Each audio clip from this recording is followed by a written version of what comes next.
Chapter 1382. Not only Lone Wolf but the assassins behind him were dumbfounded by Yun Jian's baffling reply as well. Old Master Mu, who stood behind Yun Jian, was shocked as well. He was not the only one who was taken aback. Everyone in the Mu family who stood behind Old Master Mu sucked in a breath as well. What did Yun Jian mean by what she said now? You. What do you mean? Even Mu Rui, who had been so aggressive just now, asked Yun Jian with a trembling voice. Mu Rui didn't even know why he was trembling. Mu Rui felt that Yun Jian was even more mysterious. From the moment he saw Yun Jian, he felt that this little girl was covered with a veil, making her unfathomable. However, Mu Rui didn't like others to be more mysterious than him, so he denied Yun Jian from the beginning. You. Lone Wolf had an ominous feeling. He felt that he had offended someone he shouldn't have. Shoo, it's better not to say some things. Otherwise, you might lose your life. Yun Jian curled her lips and said with a faint smile.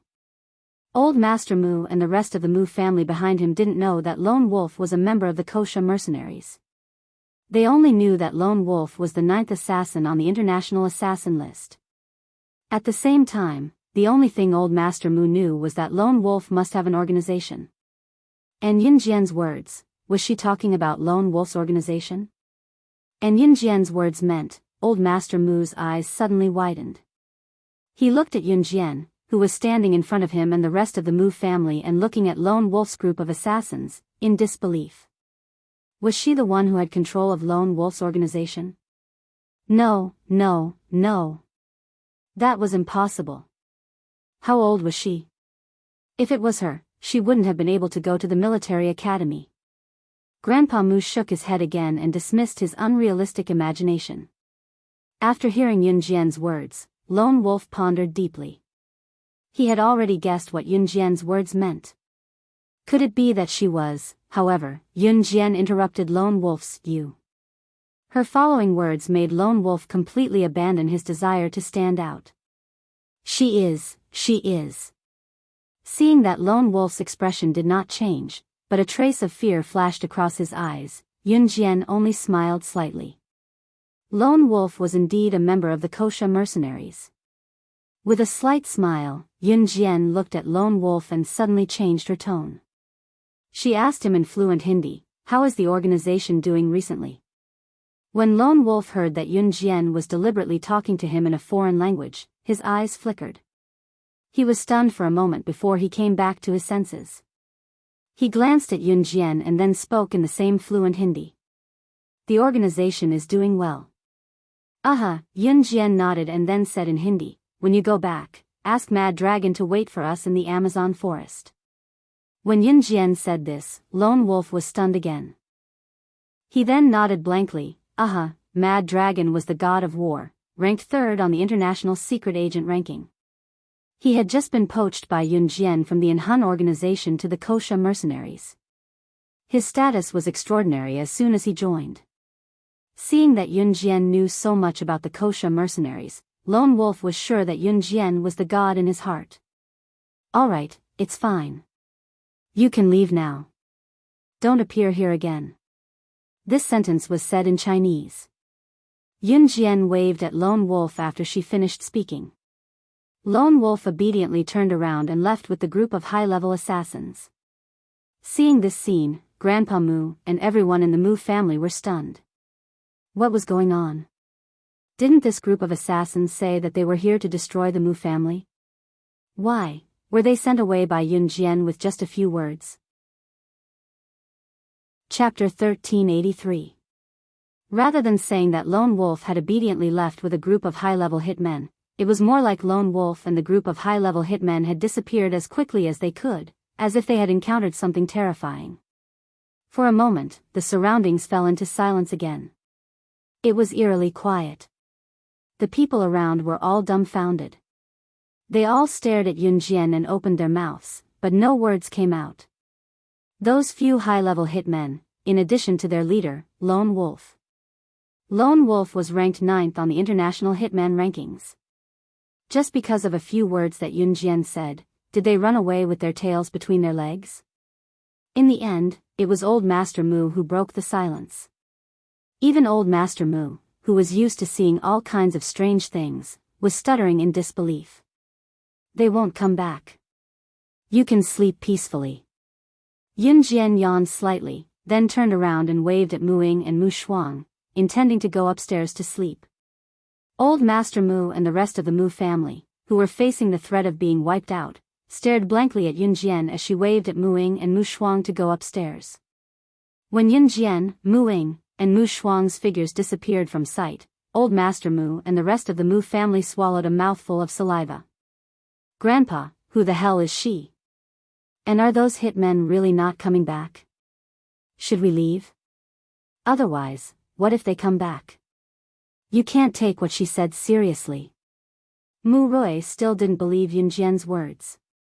However, Mu Rui was interrupted by old Master Mu before he could finish his sentence. Seeing is believing. The truth is right in front of us. Rui, you'd better calm down. You have to give in to her when you see her in the future. Don't blame me for not reminding you. If it wasn't because of something special about her, those hitmen would never have left. That's Lone Wolf, ranked 9th on the international hitmen list. Do you think this is a joke? It's not that grandfather is exaggerating.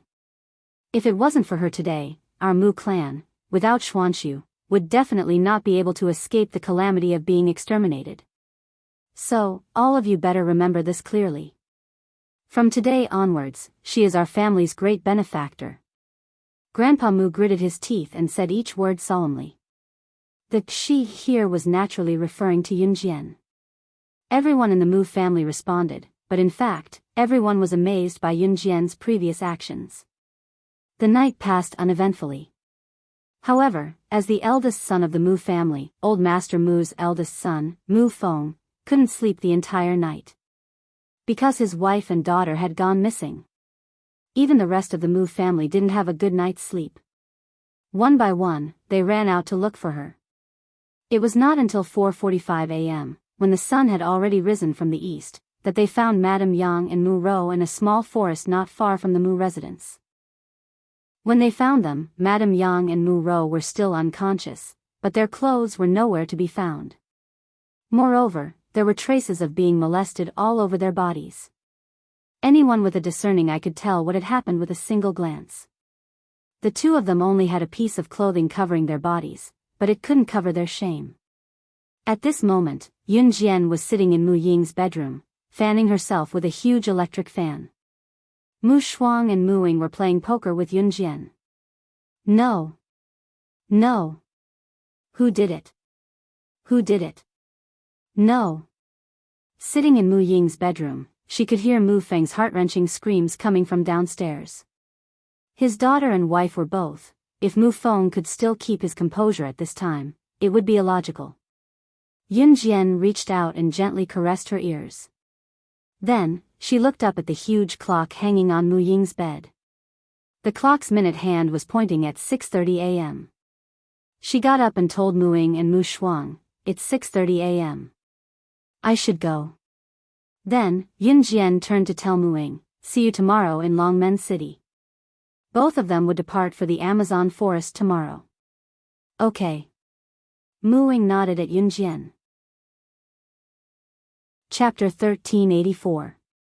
At 7 in the morning, Yun Jian prepared her luggage and left the Mu residence to return to Longmen City. Just as she was about to head downstairs, Yun Jian's phone rang. Yun Jian's eyes flickered as she took out her phone to check, only to see a caller ID glaring on the screen. My dearest hubby, mobile phones in 1999 did not have the functions of modern smartphones. Mobile phones back then were similar to old-age phones now, but the picture quality was much worse than old-age phones now, and they were usually black and white.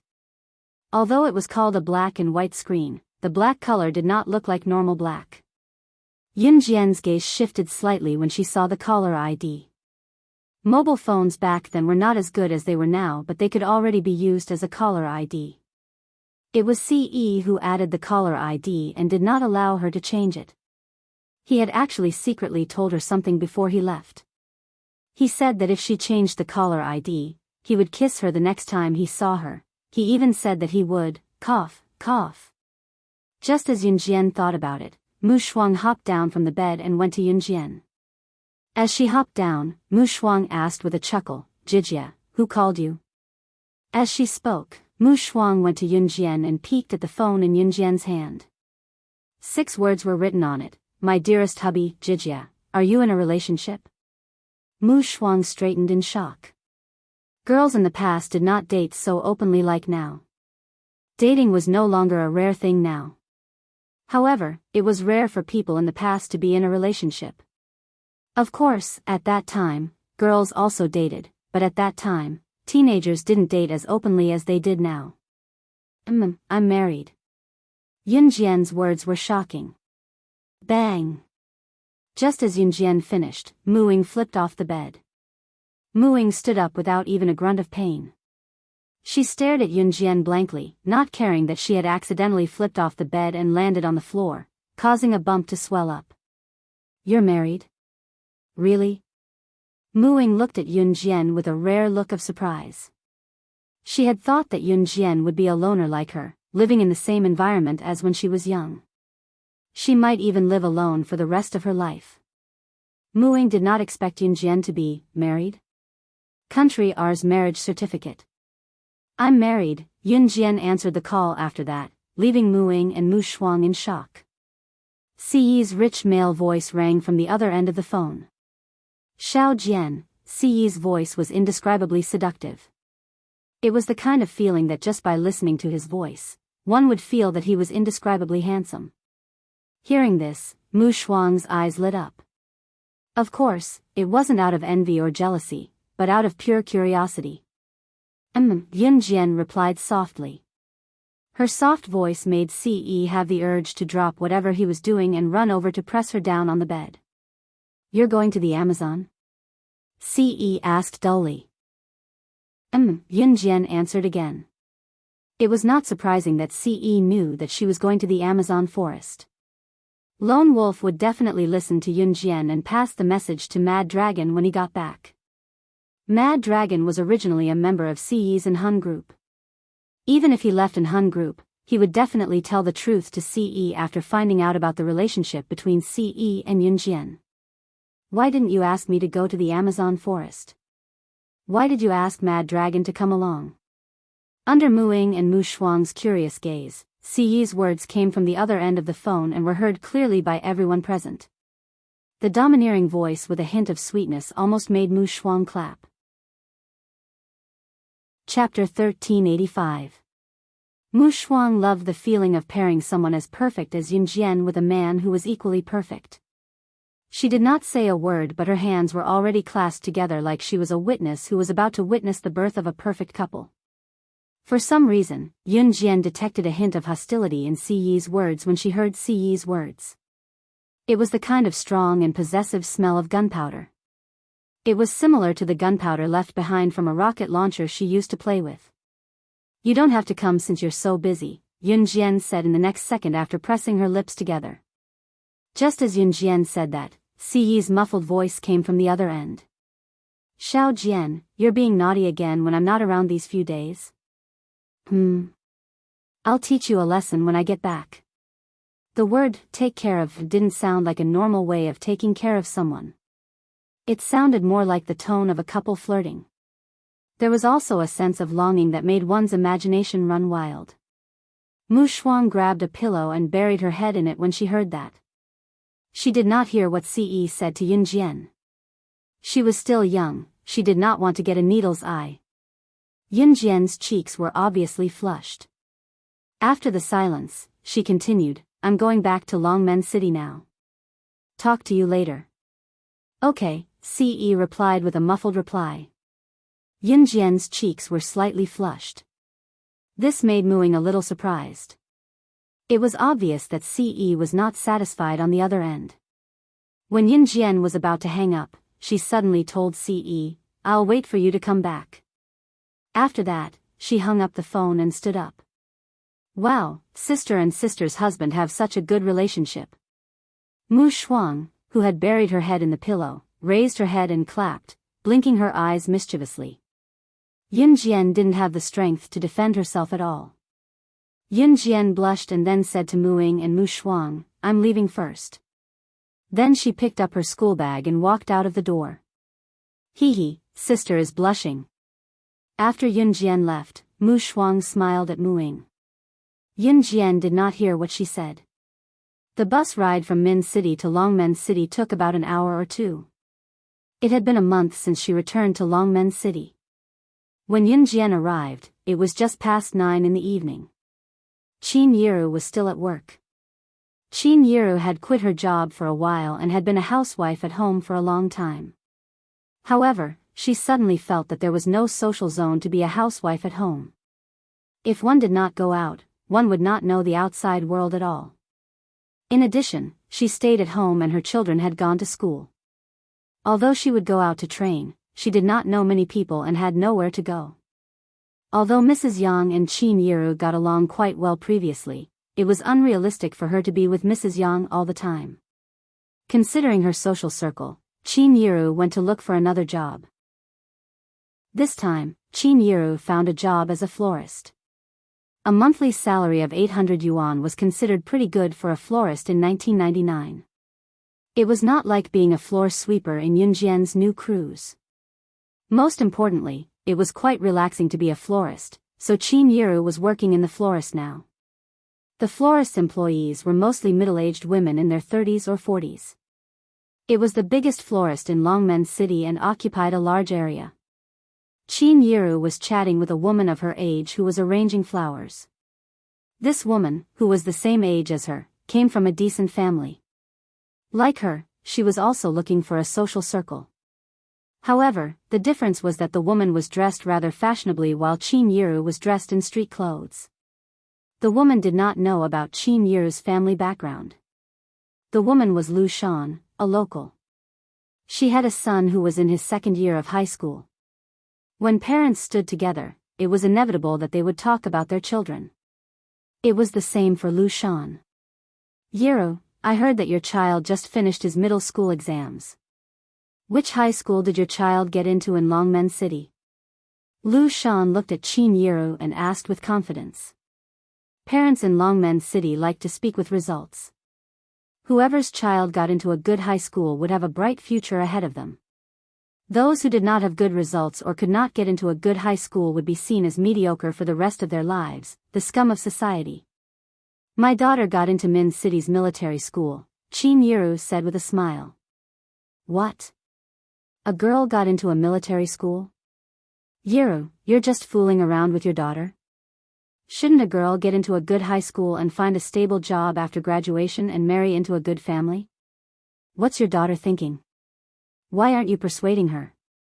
When Lu Shan heard this, she was surprised for a moment, and then a series of words came out. I'm the one who wants to get into a military school. My mom has never objected to me choosing the path I like. A pretty female voice came from outside the door. Yun Jian was seen walking in with her backpack. She spoke faintly, her pretty face drawing gasps of admiration from the shop's employees. It was only when she came to Lu Shan that Yun Jian smiled faintly and said softly, one has to pursue one's dreams. If one blindly chooses to do things one doesn't want to do, there will be more beggars begging on the streets. Lu Shan was the kind of person who judged a child's success based on their results. Under her education, her son was finally admitted to the worst school in the normal high school, but she was very proud of it. She was proud because there were many children from other families who could only get into vocational high schools. However, Lu Shan's face froze when she heard what Yun Jian said. Chapter 1386. Mom, what time do you get off work? While Lu Shan's expression stiffened, Yun Jian had already come to Qin Yiru and asked her softly. It's 10:30. There's still an hour and a half to go. Xiao Jian, go home first. I'll make lunch for you later. Qin Yiru said as she went to Yun Jian with a bouquet of untrimmed flowers. She put the flowers down and circled around Yun Jian before Qin Yiru commented with a frown, you didn't get tanner from the military training this month but you've gotten thinner. I'll buy more meat for you to nourish your body today. Qin Yiru said worriedly. Her daughter was already skinny but after a month of military training, she had gotten even thinner. Qin Yu's heart ached for her daughter. "Mom, I didn't lose weight. I weighed myself when I came back and I gained a catty," Yunjian said as she rubbed Qin Yu's slightly rough hand.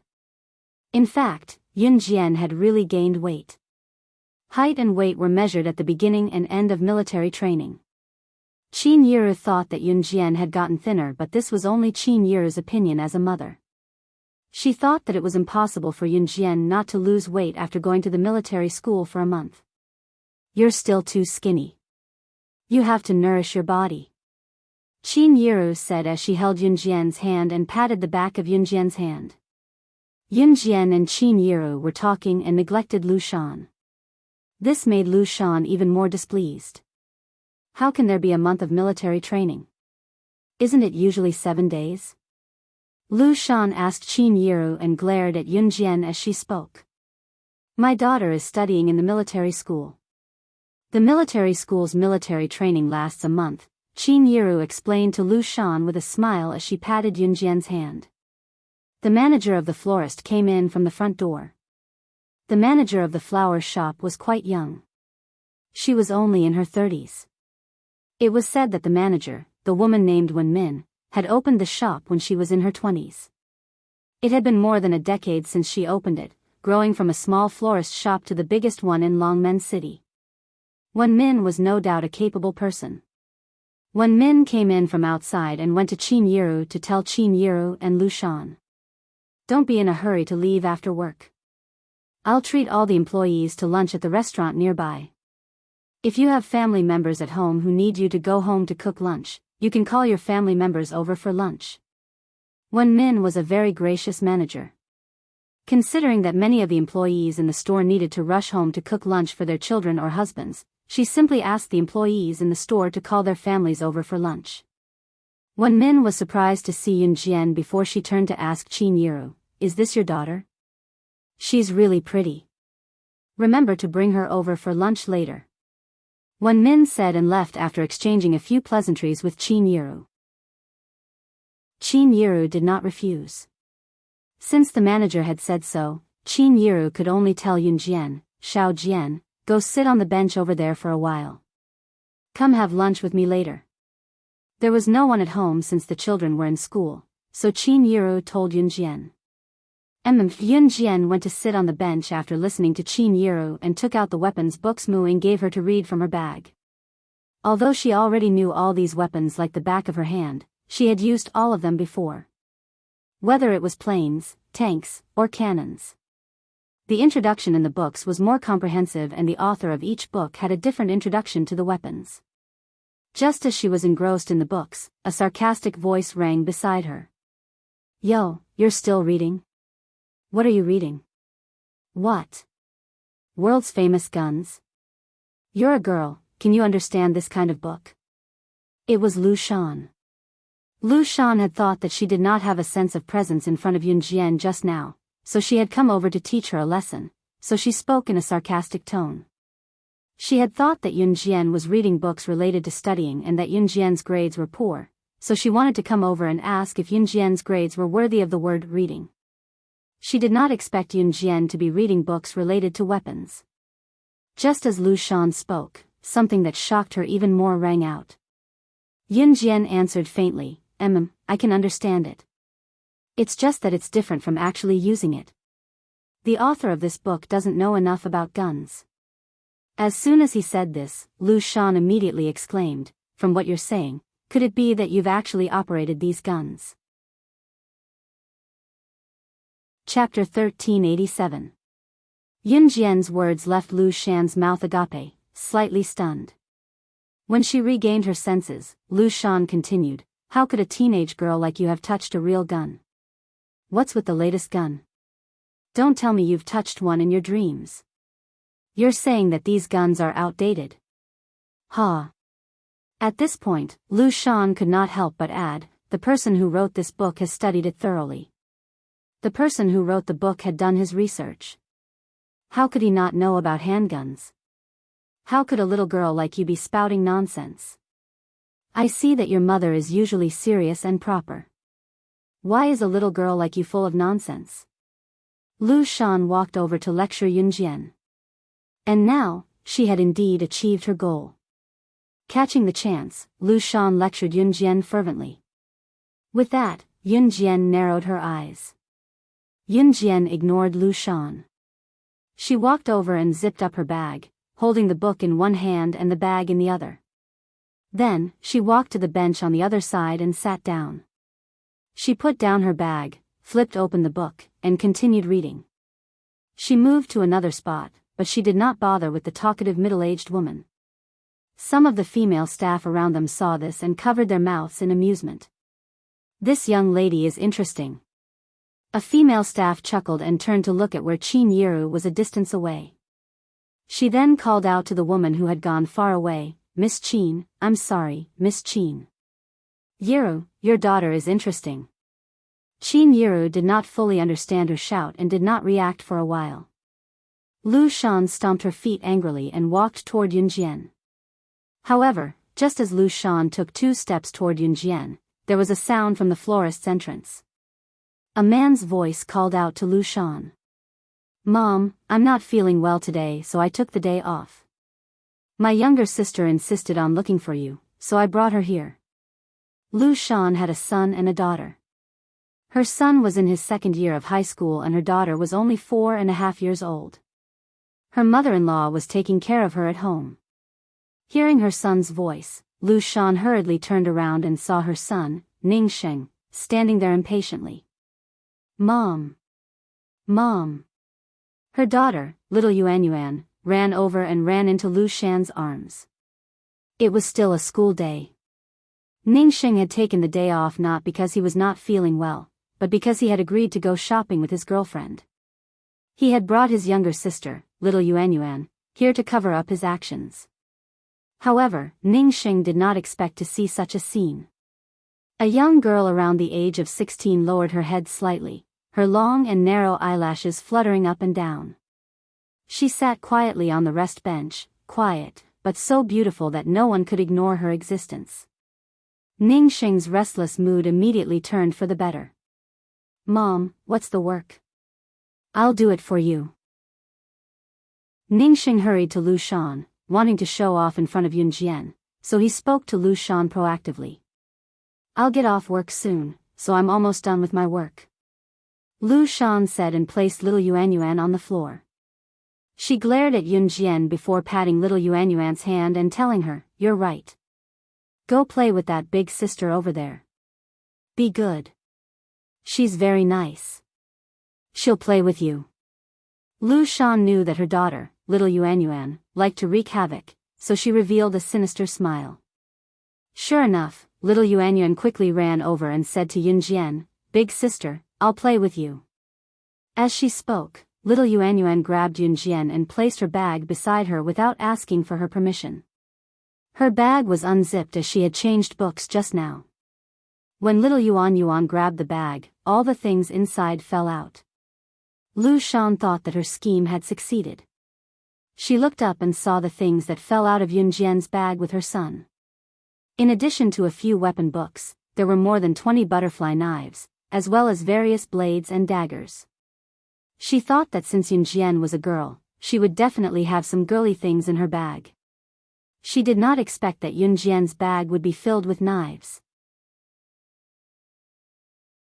Chapter 1388. Lu Shan was stunned because she thought that Yunjian's bag must be filled with books related to learning. Therefore, she had asked her daughter, little Yuan, to knock over Yunjian's bag. She thought that Yunjian's bag was either filled with books related to learning or those weapons books that she used to put on an act. However, Lu Shan had never expected that Yunjian's bag would be filled with all sorts of butterfly knives, razor blades, and daggers. Moreover, there was a whole bunch of them. What was she trying to do? Kill someone? She was just a girl. Although she had been admitted to the military academy, she was just a girl. Why would her bag be filled with all sorts of small knives instead of books related to learning? This, Lu Shan was stunned at the moment. Lu Shan's son, Ningsheng, was stunned as well. When Ningsheng first saw Yunjian, he thought that Yunjian was just a gentle and quiet girl. He thought that Yunjian was the kind of girl who would follow the path of life and listen to her parents, study hard and get into high school. When Yunjian was reading the books earlier, he thought that Yunjian was looking at the learning material. He even had the illusion that he was in love with Yunjian. However, he had never expected that Yunjian's bag would be filled with knives. Not just one. They were all knives. Just when Ningsheng was extremely shocked, Lu Shan's astonished voice had already come.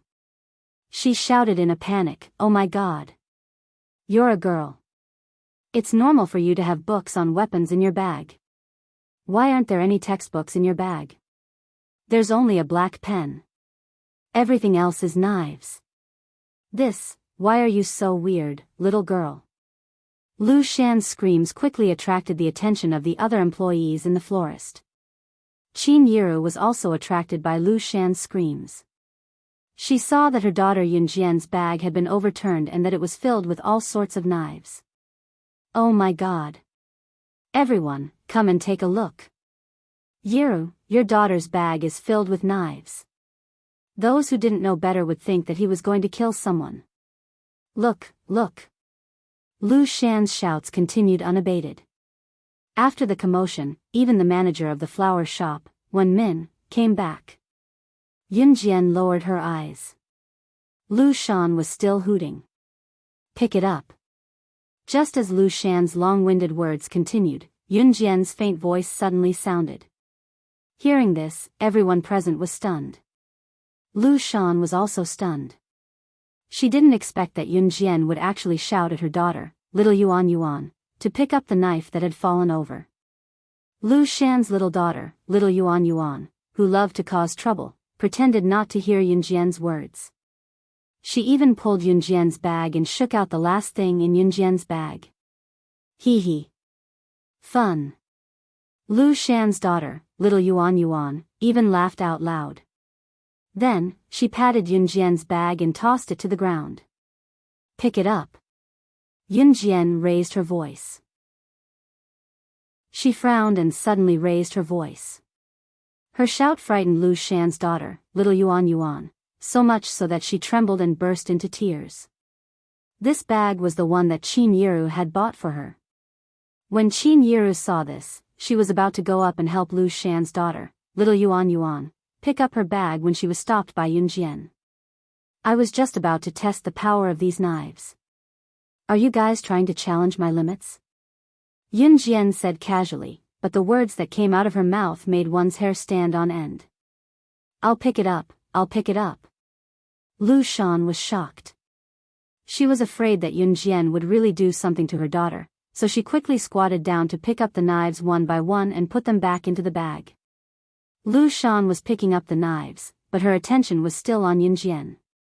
Qin Yiru went to Yunjian worriedly. Qin Yiru asked Yunjian worriedly, "Xiao Jian, 2 or 3 knives are enough. Why did you bring so many?" Hearing Qin Yiru's question, the employees around them, including the florist manager, Wen Min, were stunned. What did she mean by, 2 or 3 knives are enough? Was this how she, as a mother, should educate her child? In spite of it, what came next shocked them even more. Yunjian's red lips curled up as she told Qin Yiru with a smile, "My friend collected these 21 butterfly knives and gave them to me." What kind of friend had such a hobby? Collecting butterfly knives as gifts? Chapter 1389. Your friend, male or female, actually gave you a knife? Wen Min looked at Yunjian in shock. She did not mean any harm, she was just a little shocked. Yunjian glanced at Wen Min. She heard from Qin Yiru that Wen Min was a very kind person.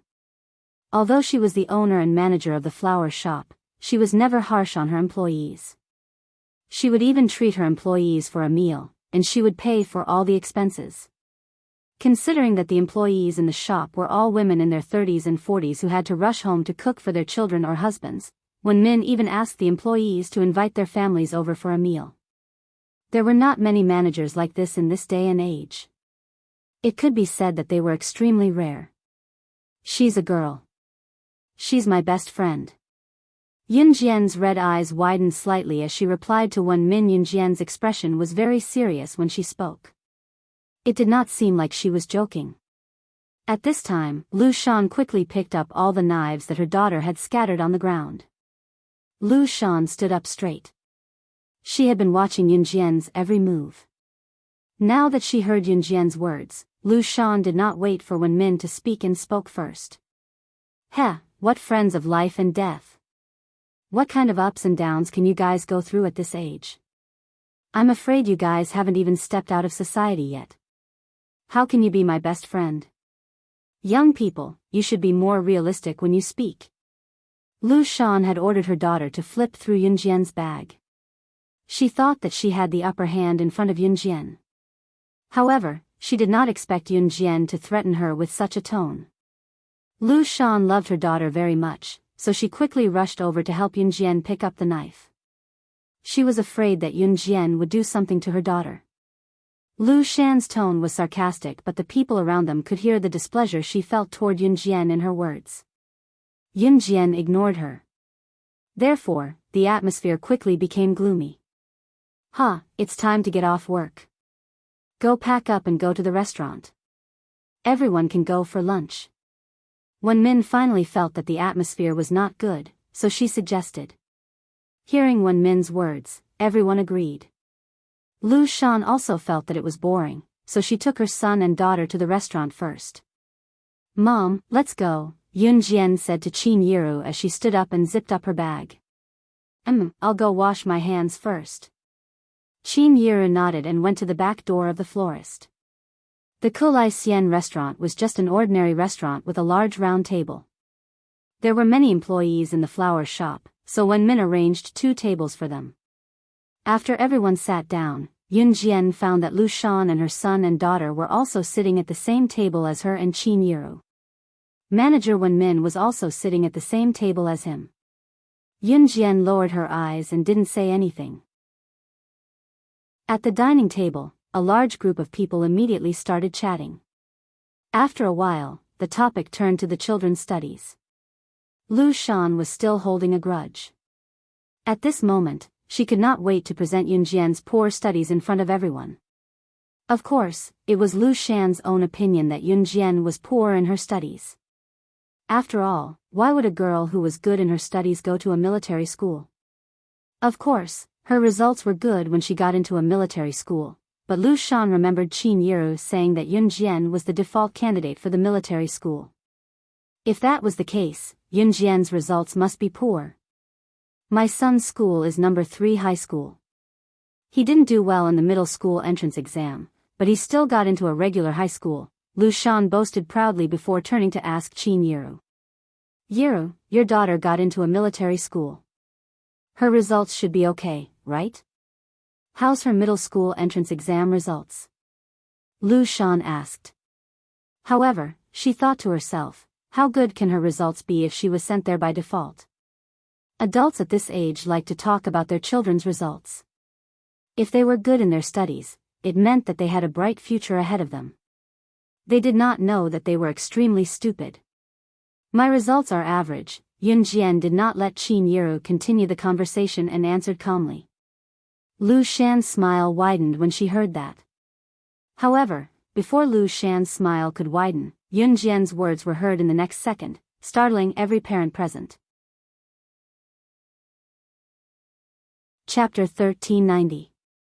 It was just an accident. When Lu Shan first heard Yunjian say this, she thought that Yunjian would say an unbearably low result, so she was already pressing her lips together, ready to laugh out loud after Yunjian announced her results. However, Yunjian said, I was just an accident and got first place in the city. First place in the city? First place in Longmen City? This result was just an accident? Lu Shan was stunned. She maintained her posture of moving her chopsticks to pick up a piece of pork trotter. She was stunned on the spot. Oh my God. First place in the city? Yiru, your daughter got first place in the city? Before Lu Shan could recover from her shock, a woman who was also a florist stood up and exclaimed at Qin Yiru. Yiru, you said that your daughter got first place in the city? Why didn't you mention it? There's more. Your daughter is so good in her studies, why did you let her go to the military school? Why didn't you let her apply for DE high school? Our DE high school's cutoff is so high, but your daughter can do it. Can your daughter get in? She's the first in the city. Someone stood up and told Qin Yiru immediately. DE High School was a key public high school in Longmen City. The cutoff was very high and it was also the best high school in Longmen City. This was just the objective aspect. In general, the students who graduated from DE High School were the most promising students in the eyes of their parents. Yun-yi was a student of DE High School. Therefore, when the people present heard that Yunjian's cutoff was so high, their first thought was, why didn't she apply for DE High School with such good results? No one noticed that Lu Shan's face was paling bit by bit. She looked so ashamed that she was speechless. My Jianjian wants to go to the military school. She's quite talented, so I support her to choose what she wants to do. Qin Yiru chuckled with a hand over her mouth in response to the crowd.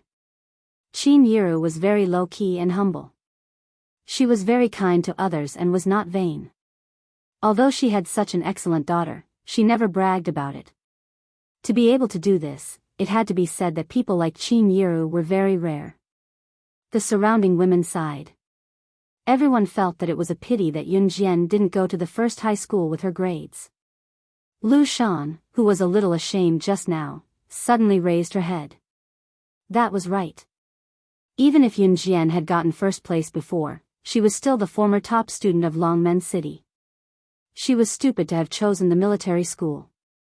That was all in the past. Lu Shan instantly raised her head to look at Yun Jian. Then, she said to Yun Jian with a bit of confidence, "You're a girl, and you're going to the bottom of the military academy. You're not willing to go to a key high school to further your studies.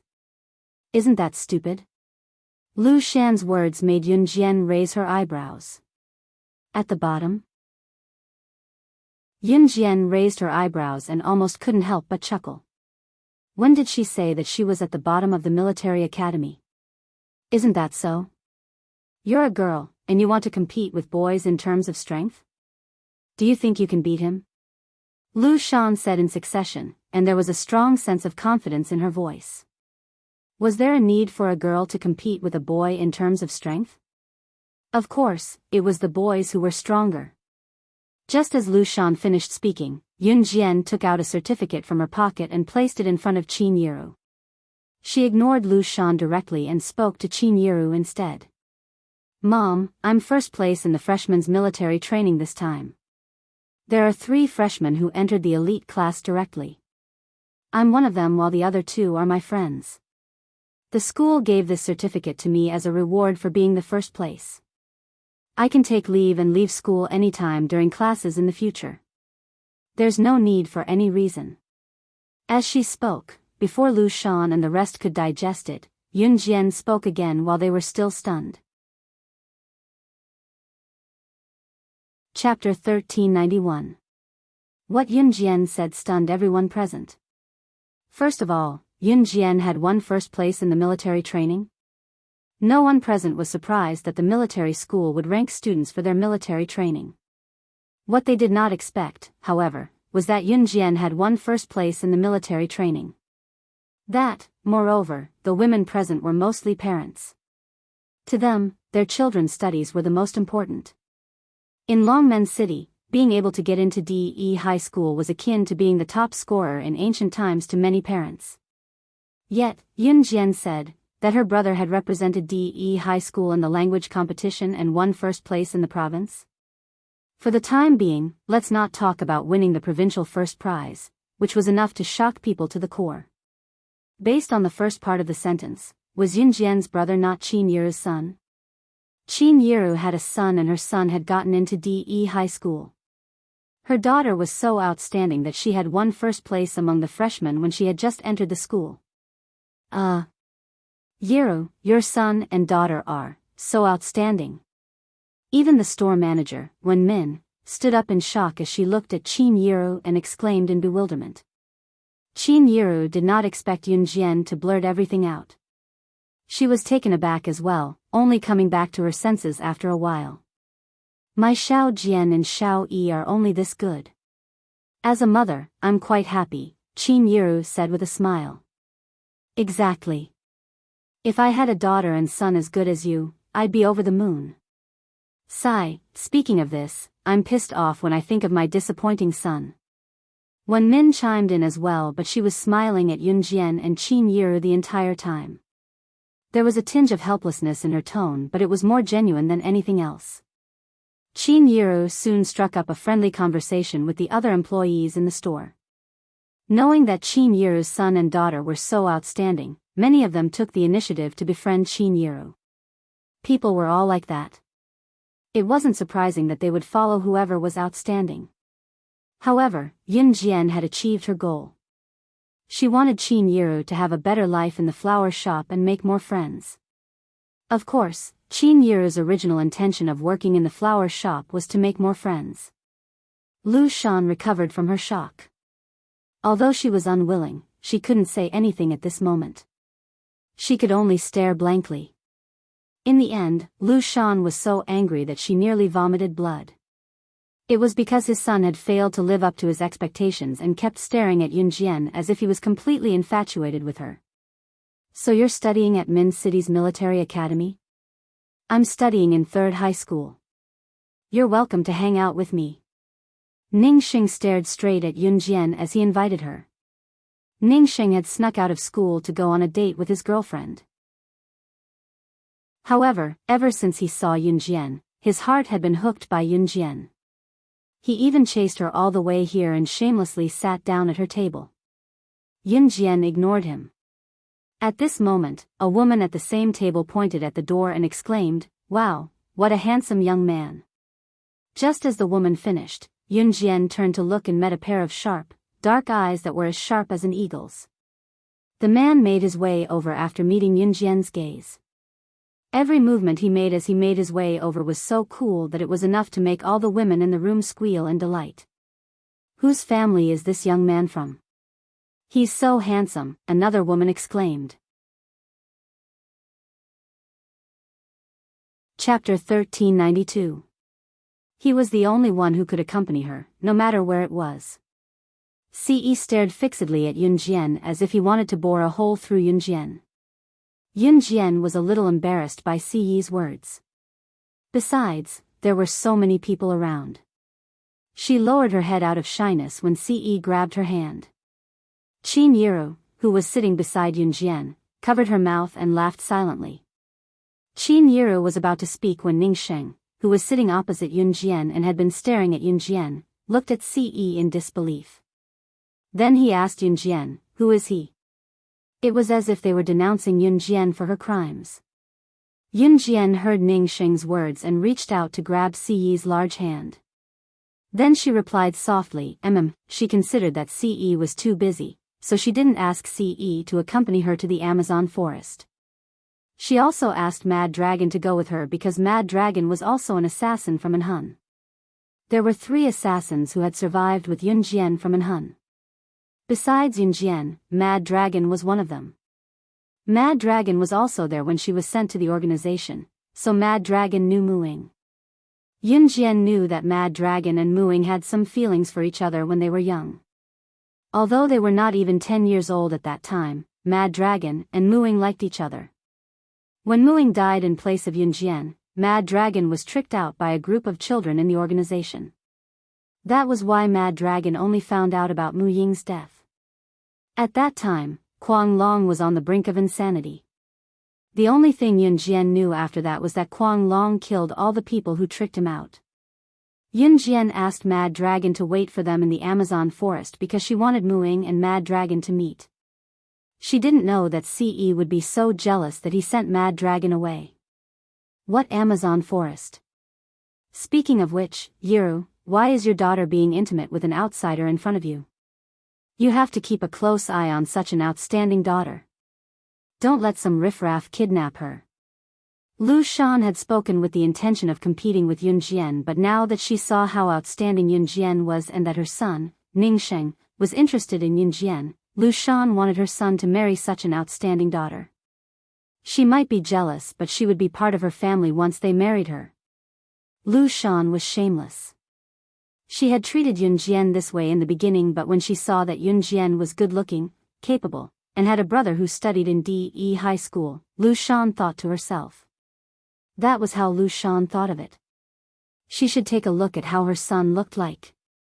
Lu Shan thought that Qin Yiru would reign in Yun Jian and the man's entanglement, but Qin Yiru ignored her and stood up to speak to Ce. Ae, you're back. Come, sit beside Xiao Jian. I'll find another seat. As she spoke, Qin Yiru moved away from the seat beside Yun Jian and found another seat to sit down.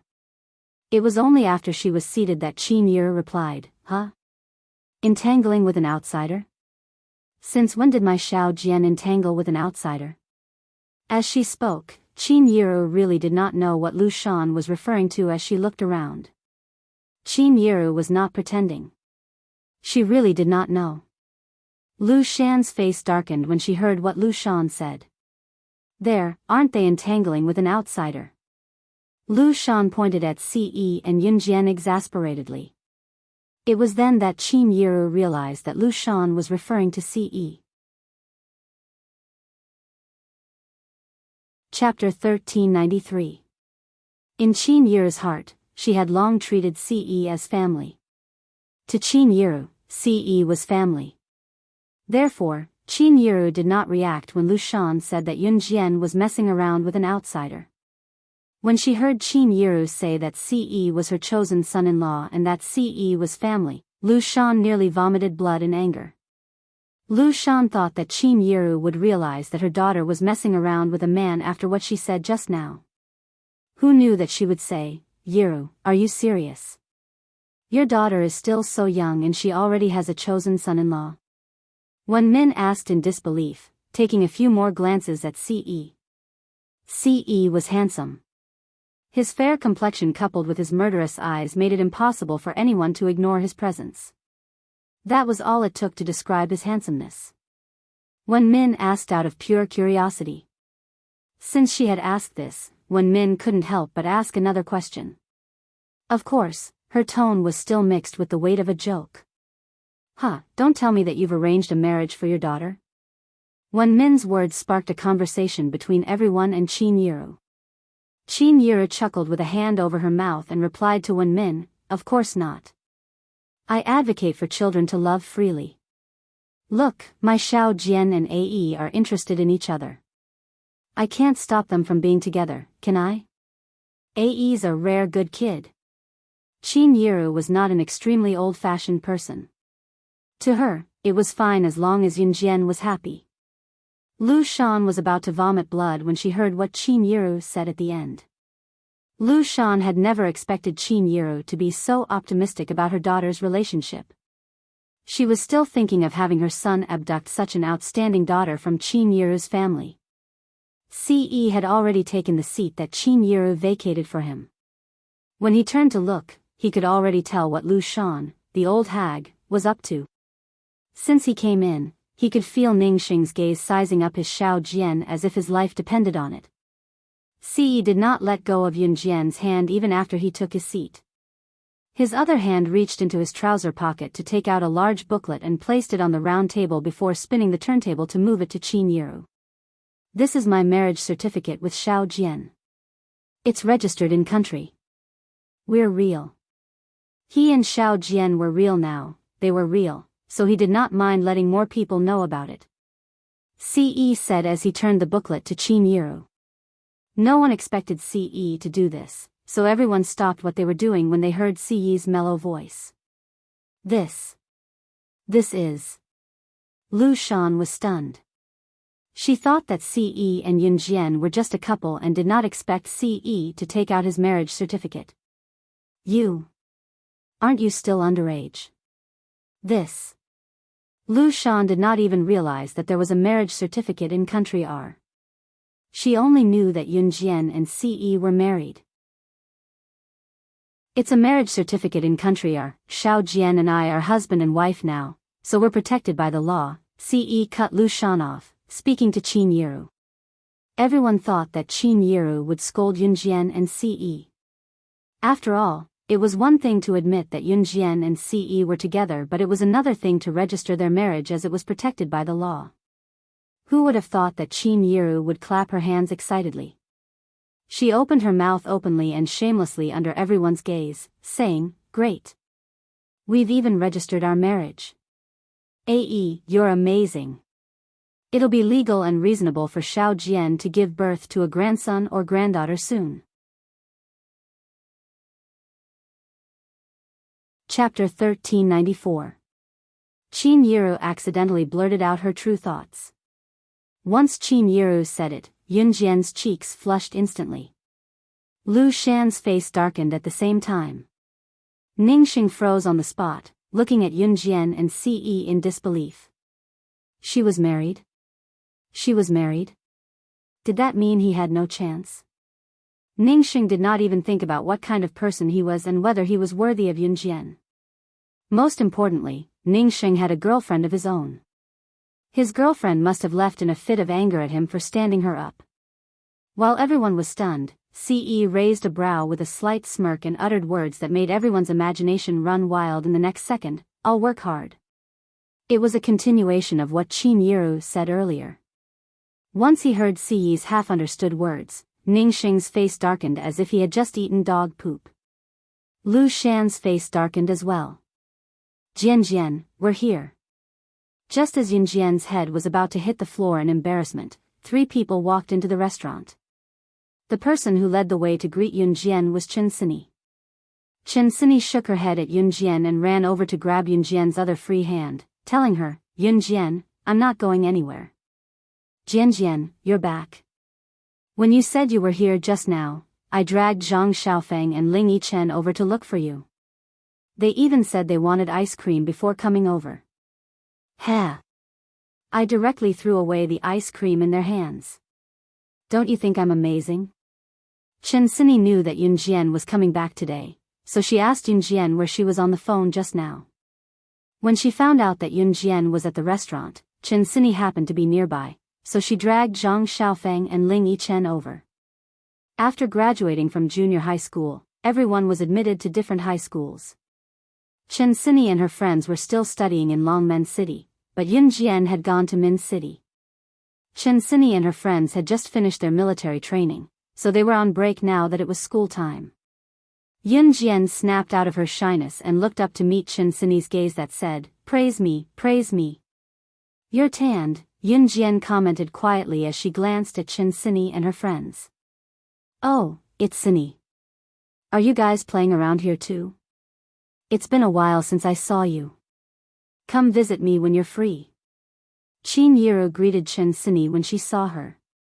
In spite of it, Qinsini and her friends were rooted to the spot by Yunjian's casual remark. "Aya, Jian, don't be so direct." Qinsini covered her face in disbelief. The group of people around them were attracted by Yunjian and Qinsini's interaction. Lu Shan and Ningxing looked over as well. "Oh right, Jian, I heard that there are 3 people from your military school who entered the elite class directly. You're one of them. Hey, what's the benefit of entering the elite class?" Qinsini and her friends paid close attention to anything that happened in the military school because Yunjian had gone to the military school. The news of Yunjian successfully passing the military training's wilderness survival event and entering the elite class had spread like wildfire. It was not surprising that Qinsini and her friends knew about it. Yunjian raised a brow and turned to see Zhang Xiaofeng and Ling Yichen looking at her with anticipation. She smiled and said, "Entering the elite class means there's a chance to join the hunting school as Country Z's special forces." Yunjian then narrowed her eyes and added, "I have to go to the hunting school." "Hunting school? What the hell is that place?" Lu Shan asked with a sullen face after hearing that. It was the kind of careless words. Just as Lu Shan finished her question, the people around them turned to look at Yunjian in confusion. Hunting school? Hunting? A school to catch wild animals? Why was there such a school? What kind of school was this? Why did Yunjian have to go? To learn how to catch wild animals? Everyone present was slightly stunned. "Master, Is the hunting school you're talking about located in South America? Is it the world-famous Special Forces training base? It's said that the elimination rate is as high as 80% and the death rate is extremely high. It's known as the true Special Forces Devil Training. Master, are you talking about that school? Zhang Xiaofeng was stunned for a moment before asking Yunjian. Just as Zhang Xiaofeng finished his question, everyone present was stunned. Most of the people present were dutiful residents. They often talked about their children's academic results, who had a higher salary, or who married into a good family. They thought that the hunting school Yunjian mentioned was just an ordinary school. However, no one would have thought that the hunting school Yunjian mentioned was actually the Special Forces training base. And the death rate was extremely high. Just as they were shocked, they heard Yunjian admit, yeah. This meant that the hunting school Yunjian had to go to was the Special Forces training base with an extremely high death rate. Everyone present was dumbfounded. Lu Shan and Ning Xing originally thought that Yunjian applied for the military school to become a policewoman. However, no one would have thought that Yunjian she actually wanted to go to such a dangerous place to train. Chapter 1395. Special Forces Training Base. The elimination rate is as high as 80%. The death rate is extremely high. You'll die? Are you kidding me? You're going to a place like that? You're a girl. Lu Shan could not help exclaiming again when she heard what Zhang Xiaofeng and Yunjian said. You're going to a place like that? What if you die? What if you die? Ning Xing couldn't help but cry out in alarm. When he mentioned death, Ning Xing's body trembled. He was obviously frightened. Xiao Jian, you're going to a place like that? Will you really die? It's such a dangerous place. Mom won't let you go. The people around them exclaimed, but they calmed down quickly. Qin Yiru was different. Yunjian was her daughter. Therefore, when Qin Yiru heard Yunjian say that she was going to such a dangerous place, she stood up from the bench right away. Die? I'd really like to meet the person who can kill me in this world. Yunjian chuckled softly. Her words were quite arrogant, and there was a sense of arrogance in them. In spite of it, others thought that Yunjian was extremely foolish. Pfft! Lu Shan laughed out loud. She could not hold it in as she laughed out loud when she heard Yunjian's arrogant words. After that, Lu Shan's lips twitched before she forced herself to hold back her laughter. Forgetting herself, she told Yunjian again. Do you think you're a god? Do you really think you're in heaven? Ha ha ha, you'd really like to meet the person who can kill you in this world. Pfft! You're kidding me. Qin Yiru was already worried about her daughter. Now that she heard what Lu Shan said, she was even more worried. Xiao Jian. You can't go. How can there be a guarantee? Qin Yiru was genuinely worried and scared. The proudest thing in her life was having a daughter and a son. Both of them were equally important. Therefore, to Qin Yiru, nothing was more important than the safety of her daughter and son. Mom, I've never done anything stupid that would cost my life, and I've never boasted about myself. Yunjian said to Qin Yiru solemnly, the existence that can threaten me has not been born yet. With me here, Xiao Jian will be fine no matter where she goes. Siyi's words rang out just as Yunjian was explaining to Qin Yiru. Qin Yiru was stunned. Just as she was about to refute Siyi, she heard Siyi continue. It's just a hunting school. I guarantee that if Xiao Jian really loses a strand of hair in the school, I'll blow it up. Moreover, if anything happens to Xiao Jian, I'll be there to shield her. Even if someone dies, I'll be the first to die. Ce told Qin Yiru with a serious look at Yunjian. What he said was from the bottom of his heart, and everyone present could hear it. Ce's words touched Qin Yiru. She was right to find this son-in-law. Lu Shan, on the other hand, was displeased. After she heard what Ce said, she retorted at Ce, "Pfft, blow it up. Do you think you're an armed force? Playing with gunpowder? Ha! Before Lu Shan could finish, Ce had already dialed Shui Ying's number and spoke to the latter right in front of everyone. I'm sorry. Find the shortest and fattest lady who works in the same shop as my mother-in-law in country Z, send a fighter jet to bomb her. Everyone was dumbfounded when Ce finished. What? What? What? Chapter 1396. Lu Shan thought that Ce was just joking. She did not expect that Ce was telling the truth. And Ce said it so openly. She was the shortest and fattest woman in the shop. Women love to be beautiful, regardless of their age. Lu Shan was the same.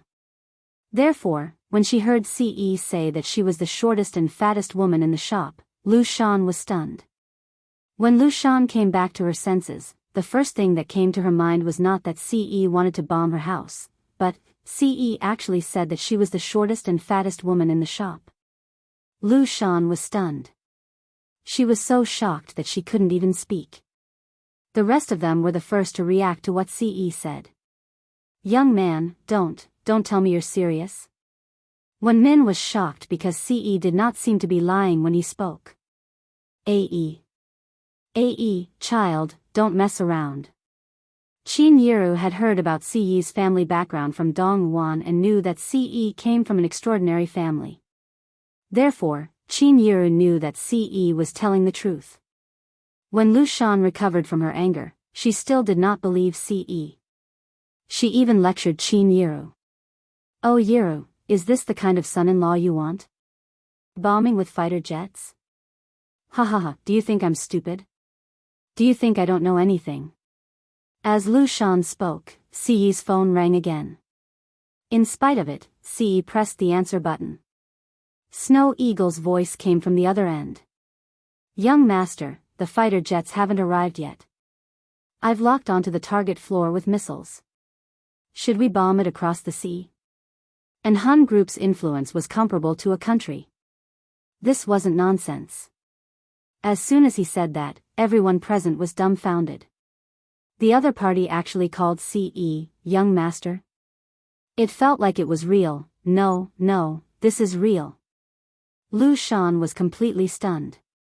She stared blankly at Ce, feeling as though she was in a complete daze. Ae, don't. Qin Yiru cried out in alarm. In the past, they could still use their own power to cover up small conflicts. However, if Ce really ordered the Snow Eagle to launch a missile attack on Lu Shan's family, this was no laughing matter. It involved the country. Lu Shan was really frightened. She looked at Ce in a daze. She was really afraid that Ce was telling the truth. The next second, Lu Shan opened her mouth and begged for mercy. Don't. I was wrong. My mouth is cheap. Regardless of whether it was true or not, Lu Shan couldn't bear the blow of this possibility. There's no need to launch the missiles. Let's retreat, Yun Jian said to Shuang, who was on the other end of Ce's phone. Yes. Shuang agreed to Yun Jian faster than he agreed to Ce. As soon as he finished, he hung up on Ce. How dare Shuang hang up on Ce when the young mistress had spoken? In the past, Shuang would not have dared to do this even if he was given 100 guts. Lu Shan did not know why, but when she heard the word retreat, she felt like she had escaped death even though she did not believe that Ce would launch a missile attack on her house. Lu Shan sat in her seat and heaved a sigh of relief. Ce had never objected to Yun Jian's decisions, so the matter passed just like that. When Chen Sini and the others arrived, Yun Jian told Qin Yiru that she wanted to go shopping with Chen Sini and the others after a few bites. Ce followed Yun Jian and even held Yun Jian's small hand with his large palm. Chapter 1397. Ce had left what he was doing and ran back to Longmen City. The reason was simple. Yun Jian had asked Mad Dragon instead of him to go to the Amazon forest. Ce had gone to the Kosha mercenaries to reprimand Mad Dragon before coming here to look for Yun Jian to declare his sovereignty. Yun Jian had to wait for Muing here before heading to the Amazon forest. She had to make stops along the way with Muing. Ce was currently at his busiest and could not spare any time, so he returned to An Hun group after coming to look for Yun Jian before heading to the Amazon forest to meet Yun Jian. Ce had even brought his and Yun Jian's booklet with him after he left. Country R's marriage certificate was a huge booklet, different from the small booklet in Country Z. However, Ce brought it with him at all times. Yun Jian face-bombed. Ce had been itching to let everyone in the world know that they were married recently. He would even show off their marriage certificate in Country R from time to time. He was so happy that he did not feel tired at all. If Adam heard about this, he would probably grumble on the spot. How did you become such a young master? Ce left in a private helicopter that day while Yun Jian waited for Muing in Longmen City the next day. However, Muing had Lang Hanja following behind her. Lang Hanja insisted on coming after Muing. There was no way to shake him off. Yun Jian was not too surprised to see Lang Hanja. Not only did Lang Hanja come alone, he brought a friend with him. Lang Hanja did not expect his friend to bring a few friends along as well. As they went back and forth, they seemed to have formed a team. Yun Jian was not too happy about it. She was already annoyed that Lang Hanja had tagged along and now he had brought a friend with him. His friend had brought a group of people as well. This is my friend, Guo Xiao. He also graduated from our military academy. He was our senior last year. He is now studying at the police academy. He will be a police officer in the future. Lang Hanja introduced Guo Xiao to everyone. Yun Jian blinked, uninterested. Muing crossed her arms in front of her chest, looking equally upset. Go back. Don't follow me and Yun Jian anymore. After Lang Hanja introduced everyone on his side to Yun Jian and Muing, Muing said to him coldly.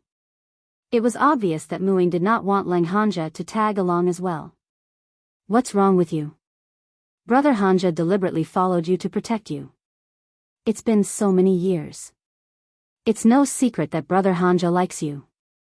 But what about you? Why are you? Before she could finish, Lang Hanja interrupted, Lang Lingling, if you don't want to come with us, then go back yourself. Lang Hanja said coldly. When the girl called Lang Lingling heard Lang Hanja's words, she snorted angrily and purposely raised her voice. Lang Lingling was Lang Hanja's younger sister.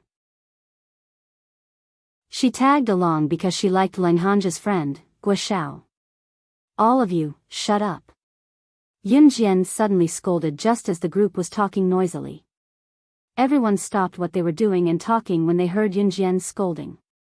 However, Yun Jian continued with a tone that made it impossible for anyone to underestimate her. It's your business whether or not you want to follow us and go to the Amazon forest. However, if anything happens to any of you, I'll only remind you that Muing and I will only watch from the sidelines. So, do as you please. Chapter 1398. Yun Jian made it clear. She would not stop them if they wanted to tag along. She did not have the right to stop them. After all, they were her legs. However, Yun Jian was not responsible for their safety. They had never experienced how dangerous the Amazon forest was. However, Yun Jian, who had survived in the Amazon forest for 6 months in her previous life, knew that it was not a place for humans. Even Yun Jian barely survived in the Amazon forest. It did not matter if it was the wild animals or the swamp that they encountered during their military training on the uninhabited island. The Amazon forest could not be compared to the small waves on the uninhabited island. What do you mean by that? F***ck, don't make it sound like the earth would stop spinning without you, alright? Seriously. There are more and more people who think highly of themselves. They don't even know what they're thinking. Lang Lingling was taken aback by Yun Jian's reprimand. She was stunned for a moment before she spoke up after recovering from the shock. After saying that, Lang Lingling turned her head to look at Guo Xiao, whom she admired. Brother Xiao, am I right? Before Lang Lingling could hear Guo Xiao's reply, Lang Hanja yelled at Lang Lingling again, Lang Lingling. If you continue to mess around, you can go home right now. This was the second time Lang Hanja, as Lang Lingling's brother, had spoken to her in such a loud tone. Lang Lingling was furious. Let's go. Yun Jian ignored Lang Lingling. She spoke to Muing and left first. Lang Hanja, Lang Lingling, and the rest followed Yun Jian and Muing from the car to the plane to country G. In other words, Lang Hanja and Lang Lingling did not know the way and followed Yun Jian. The Amazon forest was also known as the Amazon rainforest. It was located in the Amazon basin in South America. The rainforest spanned across 8 countries and took up 20% of the world's forest area. It was the largest rainforest in the world with the most species. Yun Jian would usually depart from country G when she went to the Amazon forest, because country G had helicopters that could directly reach the entrance of the Amazon forest. The other 8 countries were all around the Amazon forest, but Yun Jian was more used to setting off from country G. Lang Hanja and the others followed them all the way until they arrived at the place where they took the helicopter to the Amazon forest in country G. Public security in country G was generally good, but there was no lack of places with poor public security. The helicopter that goes directly to the Amazon forest is rented from the local people, and the number of helicopters here is relatively small, so usually there is a queue for a helicopter. At this moment, Yun Jian and Muing were waiting in line, followed by Lang Hanja and a group of people. It's so hot. It's almost our turn. Is the plane here yet? Lang Lingling fanned her face and asked lazily. Bear with it. It's coming, it's coming. They're finally here. A guy in the same group responded. They saw a helicopter being pulled over by a large truck from afar. Hey, you guys wait for 2 more hours. The pilot of this helicopter got into an argument with armed people and was shot twice. He's been sent to the hospital, and the next helicopter will arrive in 2 more hours. Just then, a staff member walked over and waved at Yun Jian and the others, speaking in Chinese. The staff member was from country Z, huh? 2 more hours. Lang Lingling was dumbfounded when she heard that. Is this helicopter empty? No one's piloting it? Yun Jian asked. Hearing Yun Jian's words, the staff member paused for a moment, then smiled naturally, yes. Then, the staff member joked with Yun Jian, little girl, do you want to drive the helicopter to the Amazon forest yourself? Ha! It was impossible. The staff member didn't finish his sentence. Give me the helicopter, I'll rent it. Yun Jian took out a card from her pocket and threw it to the staff member, then walked towards the helicopter. What's wrong with you? The pilot isn't here and you still want to rent the helicopter. Do you even know how to drive it? Lang Lingling, who was standing behind, couldn't help but scold Yun Jian. Hey, little girl. You can't just drive the helicopter if you don't know how to drive it. Also, do you know the coordinates of the Amazon forest? The staff member reacted and wanted to chase after Yun Jian, who had already walked to the helicopter. However, he saw Yun Jian walk to the side of the helicopter and jump onto the helicopter door. Under the gaze of the surrounding people, she walked to the cockpit and started the helicopter within 3 seconds. The helicopter instantly flapped its wings and floated up, making a loud noise. Yun Jian walked to the helicopter door under everyone's horrified gaze and put down the rope. She called out to Muing, come up. She really knew how to drive a helicopter. This teenage girl really knew how to drive a helicopter.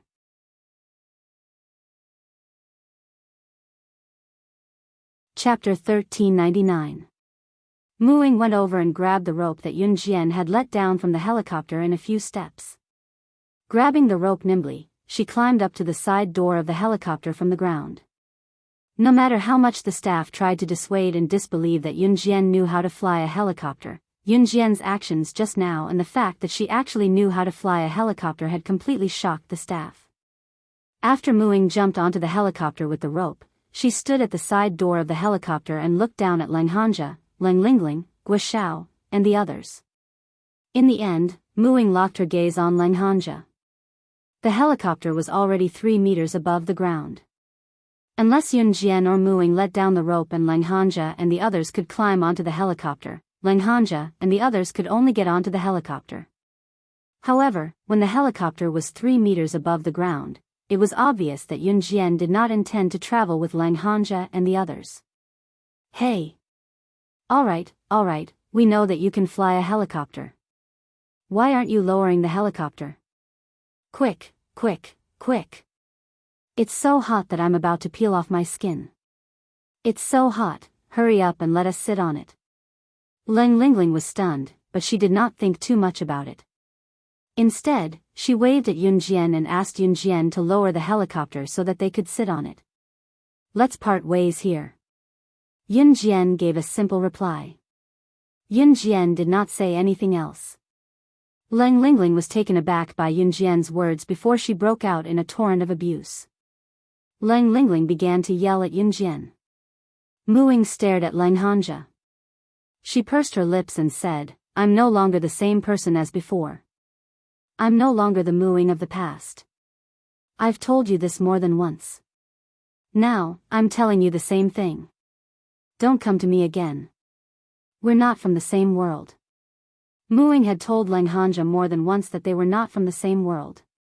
She told him not to come looking for her anymore. However, every time she said that, Langhanja would, how are we not from the same world? Ying, there's nothing in this world that can stop us from being together. I won't give up. I won't give up. Langhanja was still yelling at the sky, refusing to admit defeat, even when Yunjian flew the helicopter dozens of meters away. Muing had rejected Langhanja's feelings for her more than once. She knew that Langhanja had feelings for her, but she was not the real Muing. She could not merge herself with the real Muing like Yunjian. However, no matter what Muing did, she could not get rid of Langhanja. This made Muing feel guilty. Yunjian and Muing arrived at the border of the Amazon forest. The helicopter could enter the Amazon forest, but it was rented. Yunjian did not plan to fly the helicopter directly into the Amazon forest. The helicopter stopped at the entrance. It was surrounded by the forest. The reason why it was called the entrance was because there were people stationed here. The staff who were in charge of the helicopter's navigation were also here. If they registered at the scenic spot, they could even have a tour guide to bring them around the Amazon forest. Of course, the tour guide would only bring them to a safe area. It was impossible for them to go deep into the Amazon forest. When Yunjian returned the helicopter to the staff was shocked. Why was their helicopter driven by a young lady?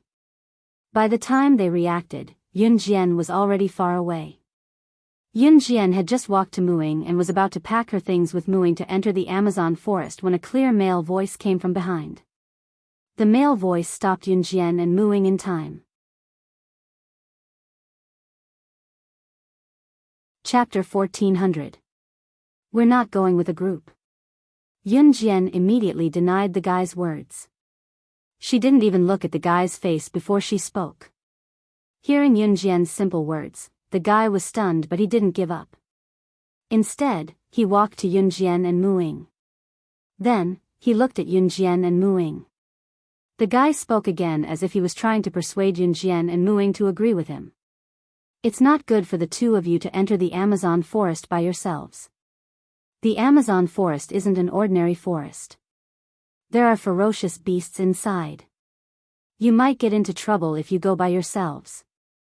I heard that a group of people went in 2 days ago and they haven't come out yet. It's dangerous for the two of you to enter the Amazon forest without a group. Why don't you come with us? You can take care of each other. Also, we're all from country Z, hehe, it's rare to meet people from the same country here. The guy said a lot of things, but all he got was Yunjian's rejection. I'm not going. Ren Zhongwei, can you do it? You can't even persuade 2 girls. You don't even have that bit of charm. What are you doing? Another guy's voice came from the side. The other guy said as he walked towards Yunjian and Muing. Ladies, I'm Dan Qingjie. We're planning to enter the Amazon forest as a group. Ren Zhongwei told you guys just now that we're short of 3 people. There are 6 of our country Z compatriots in the group. Do you guys want to come along? The guy who called himself Dan Qingjie was a handsome young guy. He was about 19 years old and looked very bright and handsome. It was not hard to tell that Dan Qingjie and his group were university students who came to the Amazon forest to play. Also, one could tell that Dan Qingjie and his group were wearing branded clothes from head to toe. Even the watches on their hands were worth more than 5,000. 5,000 was considered extremely expensive in terms of the price of watches in 1999. Just by looking at Dan Qingjie's group, it was not hard to tell that they were all university students. Usually, if a university student could come to a place like the Amazon forest to play, they would need to have a rich family to do so. But these were not in Yunjian's consideration. After Dan Qingjie told Ren Zhongwei that Yunjian and Muing were going to the Amazon alone and that it was quite dangerous, Yunjian started to pack her bag. She ignored Dan Qingjie and took out a butterfly knife, 2 daggers, and many blades from her bag. After making sure that these things could be used normally, she put them in her bag. Ren Zhongwei and Dan Qingjie were just talking about Yunjian and Muing going into the Amazon forest by themselves. It was very dangerous for the 2 girls, so they advised them to team up with them. However, when they saw Yunjian take out a few knives from her bag, Ren Zhongwei and Dan Qingjie both took a deep breath and swallowed their saliva. You're a girl. How can you bring so many dangerous things? Dan Qingjie was stunned. At that moment, Yunjian had picked up her bag again and asked Muing to follow her to the entrance of the Amazon forest. She completely ignored Dan Qingjie and Ren Zhongwei's reaction. Yunjian and Muing were just about to walk to the entrance of the Amazon forest when Yunjian suddenly saw the tour guide's introduction in Country G's language. Yunjian frowned slightly when she saw the introduction of the tour group. She suddenly pulled Muing and turned around to say to Dan Qingjie and Ren Zhongwei, "We'll join your group."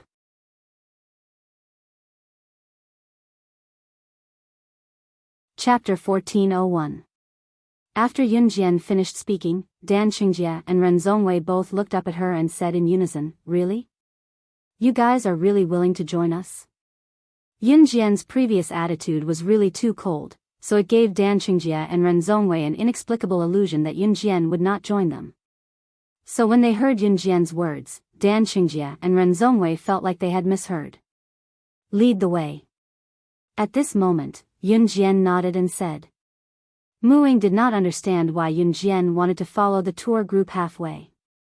After all, following a tour group was very time-consuming and inconvenient for them. But Muing did not ask Yunjian. Just as they joined Ren Zhongwei and Dan Qingjie's group, Yunjian and Muing saw the other 4 people from Z country other than Ren Zhongwei and Dan Qingjie. Among the 4 people from Z country, 3 of them came with Ren Zhongwei and Dan Qingjie. As for the other more mature woman, she came alone. She also just joined the tour group and met Dan Qingjie and the others. When this more mature woman saw Yunjian and Muing, she greeted Yunjian and Muing first. "More friends here?" "Hey, I'm He Liqing. You can call me Sister Qingqing.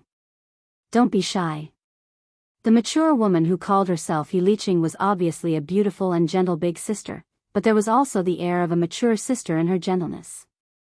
At least Yunjian had a good impression of this woman called He Liqing. "I'm Muing." Muing replied briefly to He Liqing. "Yunjian." Yunjian's self-introduction was even more brief. "Welcome to the group, little girls," an 18 or 19-year-old college girl who was with Dan Qingjie and the others greeted Yunjian and Muing. This girl had heavy makeup on and looked very beautiful. When she greeted Yunjian and Muing, she did not show any signs of unwelcome. But if you asked her how much she welcomed Yunjian and Muing, she did not show any extreme reaction. It could be seen that she welcomed them on the surface, but in her heart, she did not feel like they were dispensable. This girl was called Lu Yun. In the group of Z country people, other than He Liqing and Lu Yun who were girls, Yunjian and Muing were the rest of them were guys. In the end, the numbers were gathered quickly and the group prepared to leave. Yunjian asked Ce to bring Mad Dragon, and she and Muing would catch up in about a day. Ce had already sent Mad Dragon home, but Yunjian asked Ce to bring Mad Dragon. Since Ce listened to Yunjian, no matter how jealous she was, she had to satisfy her first. Just as they entered the Amazon forest, the surrounding scenery was like a fairy tale. It was extremely beautiful. In the group, there were a few people who came with cameras, so they took pictures along the way and walked rather slowly. Wow! There's a river here, and the water is so big, so wide, and so clear. At this moment, a foreigner exclaimed in English. There were fish swimming in the river, so a few foreigners had already rolled up their sleeves excitedly, took off their shoes, and entered the water to catch fish. Let's go and have some fun too. Lu Yun was very excited as she took off her shoes and ran into the river. She stepped on the shallow sand in the river and made a yay expression to one of the guys who brought a camera. The river was very wide and the current was relatively fast. Lu Yun stood in the river and made a pose for the guy with the camera to take pictures of her. With this careless step, Lu Yun's foot was suddenly scratched by a stone. Just as she was about to raise her foot to see what was going on, she heard Yunjian's voice from afar. There are piranhas in this river, you have to go ashore immediately. Yunjian's words made Lu Yun frown, but Lu Yun was the kind of girl who would not show her displeasure on the surface. To put it bluntly, she cared a lot about her image. Even if she really did not like someone, Lu Yun would not show it on her face. Instead, she would treat people coldly. Yunjian spoke in English, so everyone present heard it clearly. Where are the piranhas? I still want to take pictures. Lu Yun frowned, and her voice became cold. However, she did not say anything to Yunjian that showed her displeasure. A few of the foreigners around heard Yunjian's words and went ashore. Although Lu Yun did not talk back to Yunjian loudly, she was very indifferent to Yunjian. When the foreigners heard Yunjian's words just now, they were also skeptical. Because even the tour guide said that piranhas should not appear in this place, but they did not rule out the possibility. However, at this moment, Lu Yun suddenly screamed, "Ah!" In the next second, everyone saw a fish that was about 30 centimeters long open its mouth and use its sharp teeth to grab Lu Yun's leg. It was like a surgeon's scalpel crazily biting and cutting. After biting the flesh on Lu Yun's leg, it did not let go. With its body twisting, it actually bit off a piece of flesh on Lu Yun's leg in front of everyone.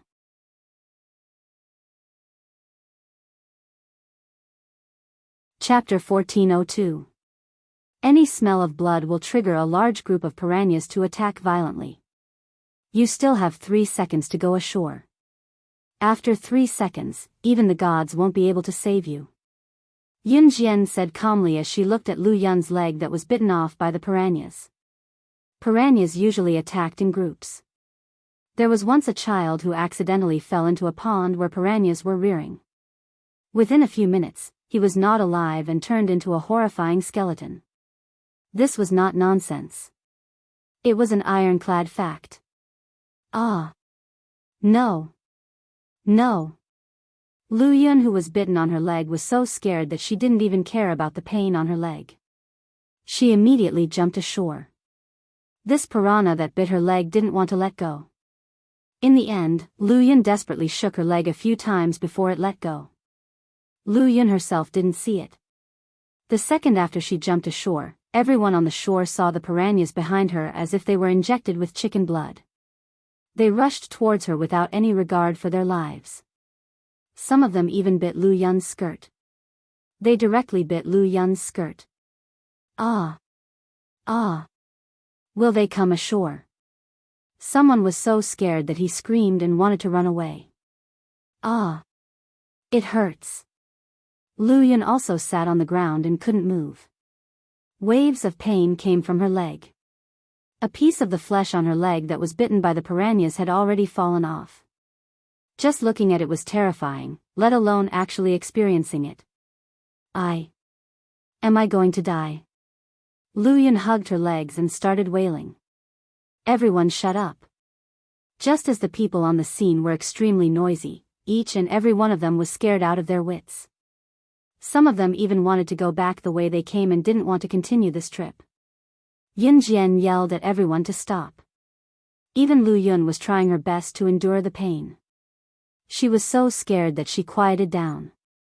Just now, it was Yun Jian who said that there were piranhas in the river. Moreover, Yun Jian said that, but the group of people around didn't believe her.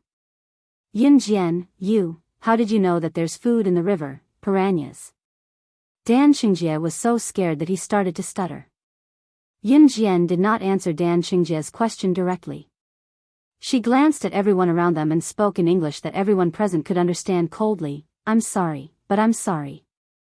If you want to survive in the Amazon forest, remember 3 things. Don't touch anything, don't run around, and don't move around. If you can't even do these 3 things, then I can tell you very clearly that you only have 2 choices now. Leave this place or die. Yun Jian's gaze was as sharp as a knife. Every word that came out of her mouth was shocking. Even the tour guide who was leading the way was intimidated by Yun Jian's icy demeanor. Didn't you say that with someone guiding you, it's very safe to play in the Amazon forest? A burly man stepped forward and asked.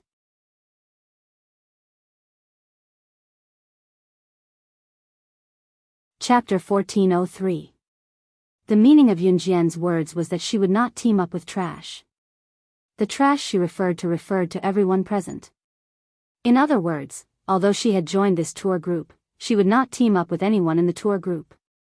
To put it bluntly, if the people present wanted to live, they had to do it themselves. Otherwise, even if someone died in front of her, she would not do it again. You. How can you be like this? Everyone came in with the tour group. How can you do something like watching someone die? Are you Z people all so uneducated? A blonde foreign woman pointed at Yun Jian in fluent English because she was afraid. As soon as the blonde foreign woman's voice fell, Yun Jian cast a sidelong glance at her. Her eyes emitted a sharp and eye-catching luster, coupled with the skill Yun Jian had just shown in front of everyone. The blonde foreign woman trembled and took a few steps back. Just when the blonde foreign woman was frightened by Yun Jian's frightening eyes and took a big step back, Yun Jian suddenly took a step forward. She stretched out her white slender hand and grabbed the blonde foreign woman's collar. She actually dragged the blonde foreign woman's figure to the spacious river where the piranhas gathered. The blonde foreign woman was directly suppressed by Yun Jian in 3 seconds. As long as Yun Jian gently let go, the blonde foreign woman would fall into the river and become a meal for the piranhas. The blonde foreign woman immediately realized that her collar was being pulled by Yun Jian. Her body was tilted. As long as Yun Jian let go, she would become a meal for the piranhas below. Just now, Lu Yun was bitten by a piranha and a piece of meat was bitten off. Now there are hundreds of piranhas in the river. If Yun Jian let go, no. Let me go, the blonde foreign woman was scared. She began to struggle to escape from Yun Jian's grasp.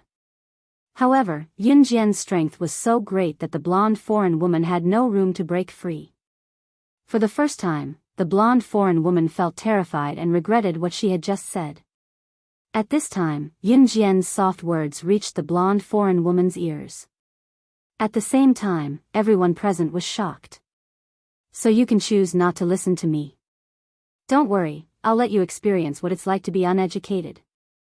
With that, Yun Jian loosened her grip. The blonde foreign woman was suppressed by Yun Jian, and the back of her head and back faced the hundreds of piranhas in the river. The blonde foreign woman could not loosen her grip on Yun Jian. If Yun Jian were to loosen her grip, the blonde foreign woman would end up in the mouths of the thousands of piranhas. This made the blonde foreign woman feel as if her scalp was numb and she was frightened. Yun Jian suddenly said this. Before the blonde foreign woman could react, Yun Jian had already let go of her hand. The blonde foreign woman immediately fell into the river with her back facing downwards. I don't want to die. At the same time, the blonde foreign woman screamed. She was scared out of her wits and didn't even know how to react. Just when the blonde foreign woman fell 10 centimeters into the river, Yun Jian suddenly reached out and grabbed the blonde foreign woman's collar again, preventing her from falling into the river. The piranhas in the river began to leap and jump, wanting to hunt the blonde foreign woman, a huge delicacy. Some of the fish even bit the blonde foreign woman's loose trousers and tore off her trousers and clothes in a few bites. Everyone present was frightened. They couldn't imagine how miserable the blonde foreign woman's fate would be if Yunjian loosened her grip. At this time, Yunjian's faint voice sounded in a trance. She sneered and said to the blonde foreign woman, "I can kill people easily. What's the point of not saving a life?" As soon as these words came out, coupled with Yunjian's actions at the moment, the surrounding people were horrified. She really dared.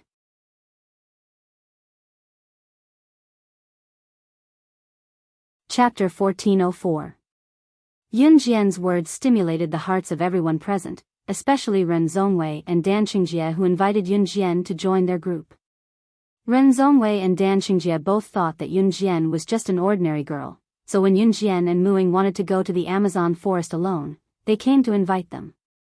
That was because Yunjian and Muing were two girls, and under the circumstances where it was dangerous for them to go alone, the possibility of them joining the group was higher. Later on, Yunjian and Muing really joined their tour group, which made Ren Zhongwei and Dan Qingjie even more certain that Yunjian and Muing were just weak girls. But Yunjian's performance just now was not weak at all. That strange skill, that amazing observation. If it wasn't for Yunjian, whether it was Lu Yun or the foreign man, they would not be able to escape death. Just when the blonde foreign woman was scared out of her wits, Yunjian directly pulled her up from the river, and then stretched out her leg to kick the blonde foreign woman away.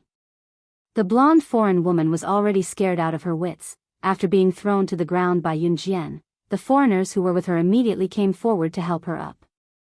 Yunjian turned around. After she scared the blonde foreign woman, she walked over and picked up the blades that she had spread out on the ground. A piece of flesh on Lu Yun's leg was bitten off by the piranhas. Among the few people in the tour group, there was a medical staff. This medical staff anesthetized Lu Yun's leg, and Lu Yun temporarily did not feel pain. Yunjian picked up the blades on the ground one by one, and then in front of everyone, hid the blades one by one in every corner of her body. These blades were hidden by Yunjian in her hair, clothes, and everywhere she hid, the blades completely disappeared without a trace. Yunjian, on the other hand, was the same as when she first arrived. There was no trace of a hidden weapon on her. Yunjian simply threw away her bag, and then hid the butterfly knife, 2 daggers, and the blades in the bag to her side. This bag was not given to her by Qin Yiru, so Yunjian did not feel the slightest bit of reluctance to throw away this bag. This. Who the hell are you? How can you hide weapons on your body without anyone noticing? Dan Qingjie was very surprised. He saw Yunjian hide so many weapons on her body. But strangely, after Yunjian hid so many blades and weapons on her body, it was as if these things were not hidden by her at all, and no one could see any traces of hidden weapons on her body.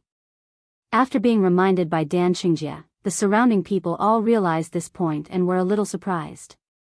Just as Yunjian was about to hide the last 3 blades on her body, He Liqing suddenly reached out and took the 3 blades from Yunjian's hands. Then, He Liqing stood up and looked at Yunjian, with a hint of determination in her eyes. She said, "Yunjian, I've decided, I'm not going to be a useless person. I'll walk out of the Amazon forest with my own strength. This trip will not be in vain." He Liqing was a very mature woman. From the beginning Yunjian felt that she was like a big sister. Yunjian had a good impression of He Liqing. He Liqing's words made Yunjian squint her eyes. She was obviously satisfied with He Liqing's performance. But with He Liqing taking the lead, the 20 people around them were still indifferent. Walking out of the Amazon forest with her own strength, this sentence was easy to say, but if one really chose to do it, normal people would not have the courage to do so. Not long after He Liqing said this, there was another group of people's voices coming from the entrance of the Amazon forest. Obviously, the people following the group were not only Yunjian's group. Maybe because Yunjian's group had delayed for a long time, the people following the group had caught up. In spite of it, both Yunjian and Muing frowned when they saw who was leading the group of people who had followed the group. The people leading the group were Lang Hanja, Lang Lingling, and Guo Xiao. Muing did not expect Lang Hanja to really follow her. Yunjian, on the other hand, raised a brow in disdain. They had actually stalled here for so long. Chapter 1405. When Yunjian and Muing saw Lang Hanja and the others, Lang Hanja and the others also saw Yunjian and Muing. The moment they saw Yunjian and Muing, Lang Hanja and the others rushed over like crazy. Lang Hanja was afraid that Muing would shake him off again, so he rushed over and shouted at Muing, "Ying." When Lang Lingling saw Yunjian and Muing, her face darkened. She ran over and scolded Yunjian and Muing. "You actually abandoned us and ran away just now. How shameless. We came here together, and we took care of you along the way, but what happened to you? You actually thought that you could fly a helicopter and left without waiting for us. How can there be such a shameless person in this world? I'm so angry." Lang Lingling's first sentence was directed at Yunjian and Muing, and the second sentence was directed at Yunjian. Lang Lingling was still frustrated. Just as she was about to say something else, Dan Qingjie's terrified voice rang. Dan Qingjie's fearful question was asked while looking at Yunjian, "What's wrong with you? You know how to fly a helicopter? How old are you? You know how to fly a helicopter?" Lang Lingling's casual words caused an uproar among Dan Qingjie's group of people. As soon as these words came out, everyone was shocked and couldn't react for a moment. Yunjian knew how to fly a helicopter. That wasn't a car.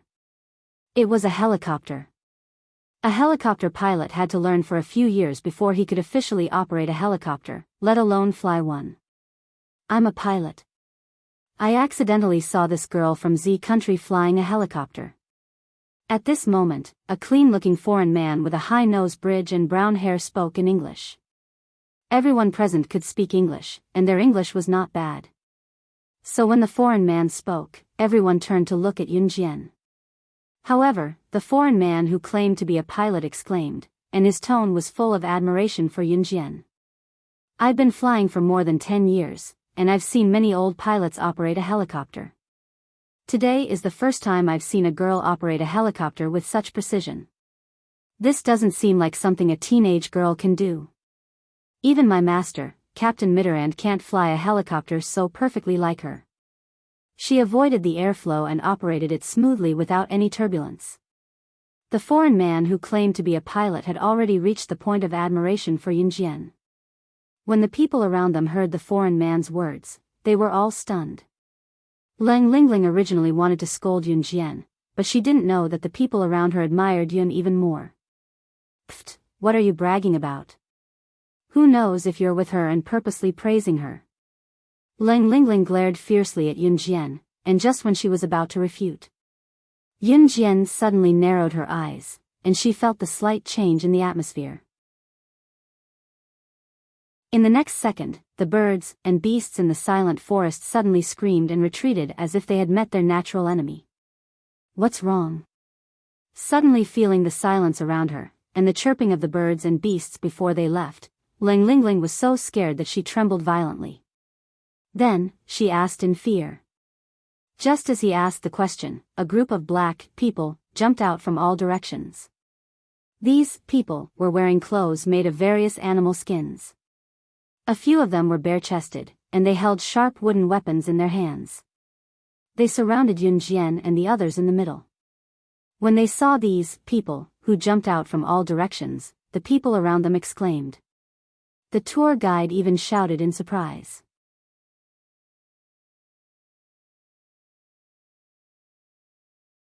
Chapter 1406. When the tour guide saw the group of savages suddenly rushing out of the forest, he was obviously shocked.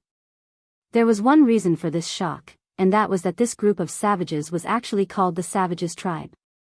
There wasn't much difference between the savages and ordinary humans, but there was one difference. Although the savages didn't look much different from ordinary humans, their way of life was completely different. The savages in the Savages tribe were used to wearing clothes made of animal fur. Even their weapons were the most primitive bows and long weapons. The Savages tribe had their own language of communication, and they were usually as ferocious as beasts. Although the tour guide knew that there was a Savages tribe somewhere in the Amazon forest, he was never worried about encountering savages. That was because the savages in the Savages tribe had their own territories. Other than a few Amazon forests, they would never enter other territories. They were the kings of the Amazon forest. They had their own territory in the Amazon forest. They would never leave their territory to look for food in other places and would never allow outsiders to enter their territory. If anyone trespassed into their territory, they would take the initiative to attack the humans who strayed into their territory. If the savages were so ferocious, why didn't they use modern firearms to subdue them? There was only one explanation for this problem, and that was that in the Amazon forest, these savages were the kings of the jungle. They were familiar with the terrain and knew how to use the terrain to avoid guns. They could even jump around freely like monkeys using the branches and vines of the forest. That was why guns could not hit the savages. Entering the savages' tribe was a huge taboo in the Amazon forest. The tour guide's job was to avoid the risk of entering the savages' tribe and bring the tourists to the Amazon forest. However, the savages who had never left their territory in the savages' tribe suddenly appeared here and surrounded them. It was obvious that they were not friendly. At that moment, even the tour guide did not know why. Gugugu, gugugu. The savages started talking in their own language after they appeared. Yunjian squinted her eyes and did not move. Leng Lingling, who was scared out of her wits after hearing the tour guide's words, suddenly turned around and screamed, "I don't want to be eaten." She wanted to run but was knocked unconscious by a savage after taking 2 steps. Not long after, the dozens of people present were suppressed by this group of savages. Yunjian and Muing did not resist. There were a lot of savages and they quickly tied up Yunjian's group with vines and brought them to the tribe. It was already 3:00 in the afternoon when they were brought to the savage tribe. Yunjian and dozens of others were exposed to the sun. The group of savages grabbed their long weapons and rushed to the cave noisily. "What is this place? Woo, will we be eaten?" Leng Lingling screamed as soon as she was put down. With Leng Lingling's shout, the dozens of people around her were immediately frightened. Their faces were extremely pale, and they were all worried about what would happen next. Yunjian narrowed her eyes and looked around. Her heart was slightly touched. This place was still the same as before. Nothing had changed. Just as he was thinking about this, he saw the group of savages surrounding an older savage walking out of the cave. The group of savages were talking in their own language with a g-gu-gu sound. The older savage was obviously the leader of this group of savages. After the barbarian leader walked over, a few of the barbarians carried out a few large pots from the cave. Leng Lingling could not hold it in anymore when she saw the pots. She said with tears flowing down her face, They are really going to eat us. I don't want to be eaten, I don't want to, woo-woo." As she screamed, she struggled to break free from the vines but to no avail. The savages surrounded the leader of the savages and surrounded Yunjian's group. At the same time, this group of savages was talking in a language that no one could understand. After a while, the pots were lit on fire. The size of the pots was just right to contain a living person. Seeing this, not only Leng Lingling, everyone screamed. However, the vines were very strong. No one could break free from the vines. The leader of the savages said something and there were already savages walking towards Yunjian's group. Just as those savages were about to reach Yunjian's group, Yunjian suddenly shouted at the leader of the savages. Even if they were going to be eaten, there should be an order. With Yunjian's shout, those savages immediately noticed Yunjian's group. Leng Lingling and a few others were beside Yunjian. Leng Lingling was already so scared that she did not dare to say a word. However, with Yunjian's shout, she successfully attracted the attention of those savages. "Are you crazy? If you want to die, don't drag us down. If you want to die, go and die yourself." Leng Lingling cried and shouted at Yunjian. The people around Yunjian instantly hated Yunjian. Thus, they all started to point out Yunjian's faults. However, at this moment, they saw the leader of the savages suddenly stop. Then, he hesitated and actually walked towards Yunjian. An even more shocking scene happened. The leader of the savages took 2 steps towards Yunjian's side. He cried out in shock and then strode towards Yunjian. When he was 3 meters away from Yunjian, he knelt down. The leader of the savages stretched out his hand and knelt down heavily towards Yunjian. The rest of the savages saw their leader kneeling down towards Yunjian and they all followed. In the next moment, all of the savages knelt down towards Yunjian. The scene was shocking and everyone who was with Yunjian was in an uproar. Even the tour guide was dumbfounded when he saw this scene. Others might not know, but as a tour guide, he was very clear. This group of savages had never bowed their heads to any humans. Any humans who accidentally entered their territory were like wanted criminals and would be hunted down by them. Usually, if one was kidnapped by the savages, the chances of survival were pitifully low. This group of savages were the kings of the jungle. They were familiar with the terrain and could use the terrain and years of wilderness survival experience to defeat any strong expert. However, today, they knelt down towards a human. This was a strange thing that the tour guide had never heard of in his entire life. Thus, the tour guide widened his eyes. The rest of the people who were with Yunjian also widened their eyes. They were so shocked that they could not be described with words. Every pair of eyes stared at Yunjian. It was as if they wanted an explanation and wanted to know what was going on. This. Why are they all kneeling towards Yunjian?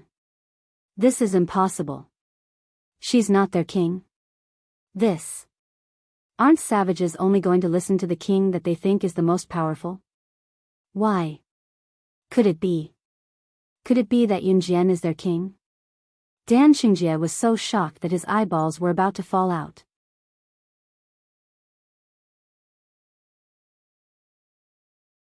Chapter 1407. The world of the barbarians followed the law of survival in the jungle, where the strong ruled. Before entering this place, there was an introduction about the barbarians on the tour group's billboards. The reason why the tour group knew so much about the barbarians was because they had successfully captured a barbarian 3 months ago. Now, this barbarian was brought to a nearby research facility for research and observation. The world of the barbarians did not need the weak, where the strong ruled. A group of barbarians would form a tribe, just like this group of barbarians in the tribe. They would choose the strongest and most powerful barbarian to be the king of their tribe. Normally, the status of this barbarian in their tribe was similar to that of an emperor in ancient times. Unless you could defeat this king and take over the throne, otherwise, the barbarians in the tribe would listen to whatever the king said. This was the law of survival in the barbarians' tribe, where the strong ruled. This was stated on the tour guide's banner at the entrance, so everyone who stood here paid attention to it out of curiosity. But now, this group of barbarians who followed the law of survival actually knelt down in front of Yunjian under the lead of the barbarian who was obviously the leader of this group of barbarians. What did this mean? Oh my God, these barbarians are kneeling down to us humans. This is a strange story, I have never heard of it before. The barbarians in the tribe are very strict about survival in the jungle, they would never listen to the weak, not to mention kneeling down to a human. The tour guide was stunned, he stared blankly at the scene in front of him which scared him out of his wits. He even regained his senses from the fear of being cooked alive by the barbarians just a moment ago. At this moment, everyone was staring blankly at Yunjian. They watched as Yunjian accepted the worship of the barbarians, but she did not show any signs of surprise. However, Yunjian's expression was normal as she stared at the group of barbarians kneeling down in front of her. Yunjian, what is going on? He Liqing was holding the 3 blades she took from Yunjian. She moved closer to Yunjian and asked. At this moment, everyone present was tied up by vines. Just as He Liqing moved closer to Yunjian and asked, she saw Yunjian tear apart the vines binding her body like she was holding a pair of scissors, then stood up. Yunjian did not answer He Liqing's question. Instead, she took 2 steps towards the group of barbarians who were kneeling down in front of her. After Yunjian let go of the vines binding her, Muing also let go of the vines and stood up. Yunjian and Muing looked as if they were not tied up by the vines at all. This scene frightened everyone around. Because Yunjian and Muing were indeed tied up just now. Therefore, the current situation could only be explained by the fact that the vines binding them were not a problem at all. "Hey, you guys. Hurry up and untie us." Seeing that Yunjian and Muing had broken free from the ropes, Ling Lingling felt uncomfortable being tied up by the vines, so she shouted at Yunjian and Mu Ying's backs in a delicate manner. Ling Lingling had just shouted until here when she saw that Yunjian did not respond to her. Instead, she strode forward and walked to where the leader of the barbarians was kneeling in front of her. Without saying anything, she walked over and viciously kicked the barbarian leader's abdomen, sending him flying 3 meters away on the spot. That way, it was as if she was punishing her own subordinates. Then, Yunjian said a few words in the barbarian language in front of everyone. Her tone was rather fierce, scaring the group of barbarians until they started trembling. This scene shocked the crowd once again. Then, she turned around to look at everyone, and finally locked her gaze on the tour guide. "You. Yunjian, you actually know how to speak in the barbarian language. Who are you?" Leng Hanja looked at Yunjian in a daze and asked. Yunjian, who was asked the crux of the matter, smiled faintly, but said something that shocked everyone present. "I've been in the Amazon forest for half a year. If I can't even discipline my own subordinates in half a year, how can I deserve to be called king by them?" Subordinates, she was referring to.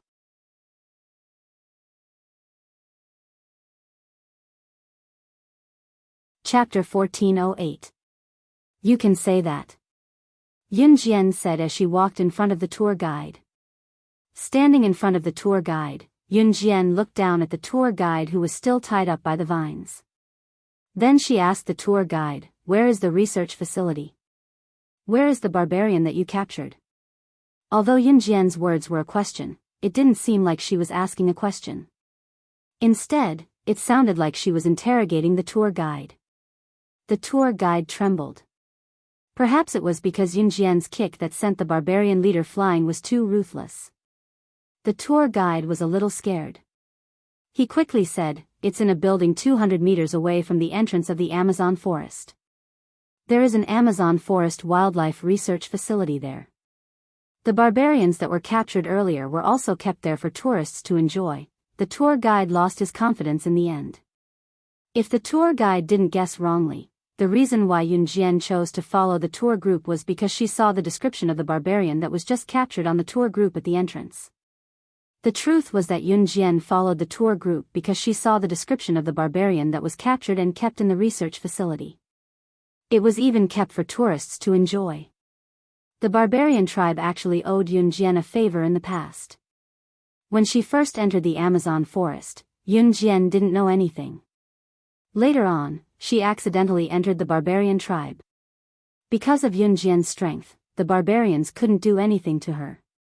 After following this group of barbarians, Yunjian quickly learned how to survive in a natural environment like the Amazon forest. Later on, Yunjian directly became the queen of the barbarian tribe. She was very clear that if she wanted to be the queen, the least she could do was not allow her subordinates to be bullied. Especially when it was kept for tourists to enjoy. This was something that Yunjian couldn't tolerate. That was why Yunjian joined the tour group to find out more information. As for why the barbarians left their own territory to attack the humans, it was because after the previous barbarian was captured, the barbarians who had a collective consciousness wanted to find their companion that was captured.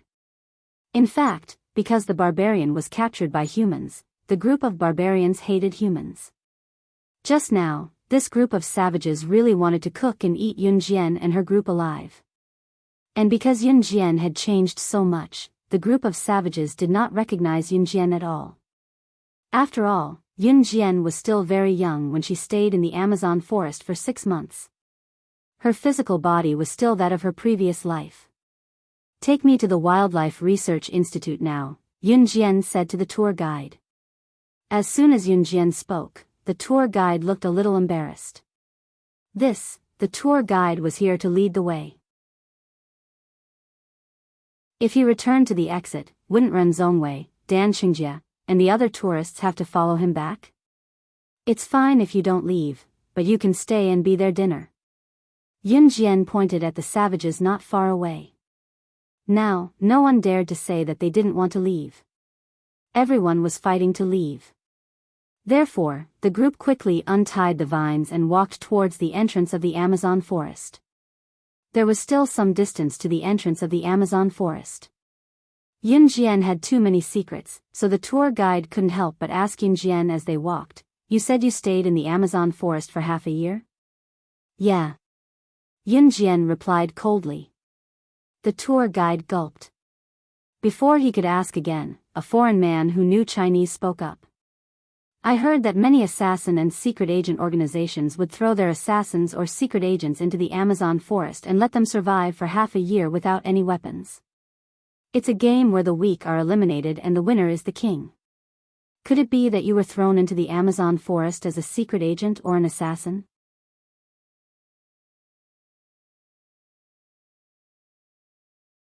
Chapter 1409. After all, why would a normal girl come all the way to the Amazon forest for half a year? Let's not talk about whether her family would agree or not.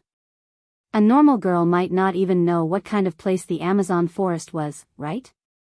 In 1999, the internet was not widely known yet, and there was no way to search for information on the internet. People in that era could only find out about major international news through newspapers, television, and other channels. As for a place like the Amazon forest, even adults might not know about it. Yunjian was from Country Z, and Country Z was far from the Amazon forest, so the foreign man who spoke Chinese had to ask Yunjian about it. The people around them suddenly heard the foreign man saying something they had never heard of before, so they all turned around to look. The foreign man stared at Yunjian for 2 seconds. It was obvious that this foreign man had some understanding of secret agents and assassins. No comment, Yunjian's words interrupted the foreign man's train of thought, and he rolled his eyes. Okay, I won't ask anymore. Can I ask for your name?" "Oh right, before I ask for your name, I'll tell you mine first. My name is Bala, I'm from Country G." After the foreign man named Bala introduced himself to Yunjian, he walked side by side with Yunjian while looking at Yunjian. It seemed like he wanted to get her name from Yunjian. "Yunjian," she said briefly, there was nothing to hide. "Oh. Yunjian, that's a nice Chinese name." Bala praised after hearing it. Yunjian did not reply after that. On the other hand, Leng Lingling, who was beside Leng Hanja, was very interested when she heard Bala talk about secret agents and assassins. Guo Xiao, who was with Leng Hanja, was a police academy student, so he was very interested in such things as well. Hence, Guo Xiao and Leng Lingling started talking to Bala very quickly. Leng Lingling especially, she had never heard of secret agents and assassins, so she started chatting happily with Bala. "Do secret agents and assassins really exist in this world? I always thought that they only existed in movies." Leng Lingling said to Bala longingly. Bala laughed heartily, and then said to Leng Lingling, "Of course it exists. And it's very likely that it's right next to you." When he said this, Bala seemed to be deep in thought. His gaze even drifted slightly. "Really?" Leng Lingling shrunk back in fear. She swallowed her saliva and asked Bala cautiously, "How did you know all this?" "I specifically looked into it," Bala said with a smile. Leng Lingling, Guo Xiao, and Bala's laughter could be heard along the way. Yunjian and Muing, who were walking at the front, remained calm and collected. Lu Yun's leg was bitten by the piranhas. At this moment, because she was anesthetized, she was supported by someone to move forward. For the time being, there was no fatal pain. At this moment, Leng Lingling, who was standing behind Yunjian, once again asked Bala with an expectant tone, "Then who is the best secret agent or assassin in this world? Do you know?" Hearing Leng Lingling's question, Bala paused for a moment before answering Leng Lingling seriously. At the same time, his tone became solemn. "If you ask who is the best secret agent or assassin in this world, it's none other than the number one secret agent, slaying God." Hearing the two words slaying God, even Leng Lingling, who had always ignored Yunjian, could not help but become more solemn. When the people around them heard the two words, they paused in their steps as well. However, Bala's words were heard again. Slaying God, the number one secret agent on the secret agent ranking, is the best secret agent in this world. She's the only secret agent who has escaped the control of an Hun organization. At the same time, she's also the true king of completing missions with a success rate of 100%.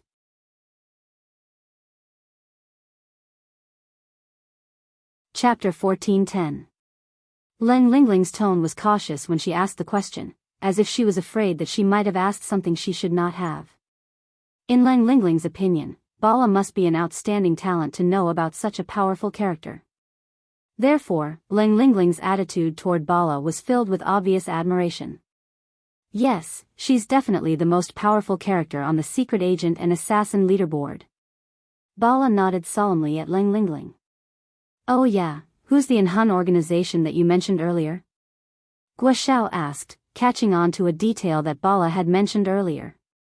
Bala patiently explained to Guo as soon as Guo opened his mouth to ask. The Hun organization is the world's top assassin organization. Its position is on par with the Wuxia mercenaries. If you accidentally offend the Hun organization or the Wuxia mercenaries internationally, you'll be hunted down and killed. Even the people on the secret agent or assassin leaderboard are powerless against them. Bala was very patient when it came to secret agents and assassins. It was rare to meet someone who was interested in secret agents and assassins. Bala could not wait to tell Leng Lingling and Guo everything that she knew. Then, does that include the most powerful slaying god that you mentioned earlier? Leng Lingling's tone was filled with admiration when she mentioned slaying god. It was as if she was talking about someone whom she admired the most.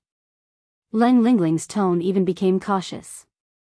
Ever since Bala, Leng Lingling, and Guo mentioned slaying god, Yun Jian's ears kept ringing. Yun Jian listened but did not say a word. However, Bala continued, no. Slaying god is an exception. I think even if slaying god offended the Hun organization, they won't be able to take her down. As for the Wuxia mercenaries that I mentioned earlier, they're slaying God's own force. Leng Lingling and Guo could not help but gasp when they heard what Bala said. Toward the end, Bala lamented, I think slaying God's achievements today are all thanks to her innate talent. That's how she got to where she is now so easily. Her talent is really enviable. Bala's lament made Leng Lingling and Guo fall silent. At this moment, Yun Jian suddenly snorted coldly. She secretly laughed and said, extraordinary talent? How did he reach his current position so easily? She was only able to get to where she is today by luck. She was referring to slaying God in his past life. What do you know? You're just an ordinary military schoolgirl. Do you really think that you're slaying God, the top secret agent on the secret agent ranking? You keep talking about it. I think you're just jealous of slaying God's prowess. He's jealous.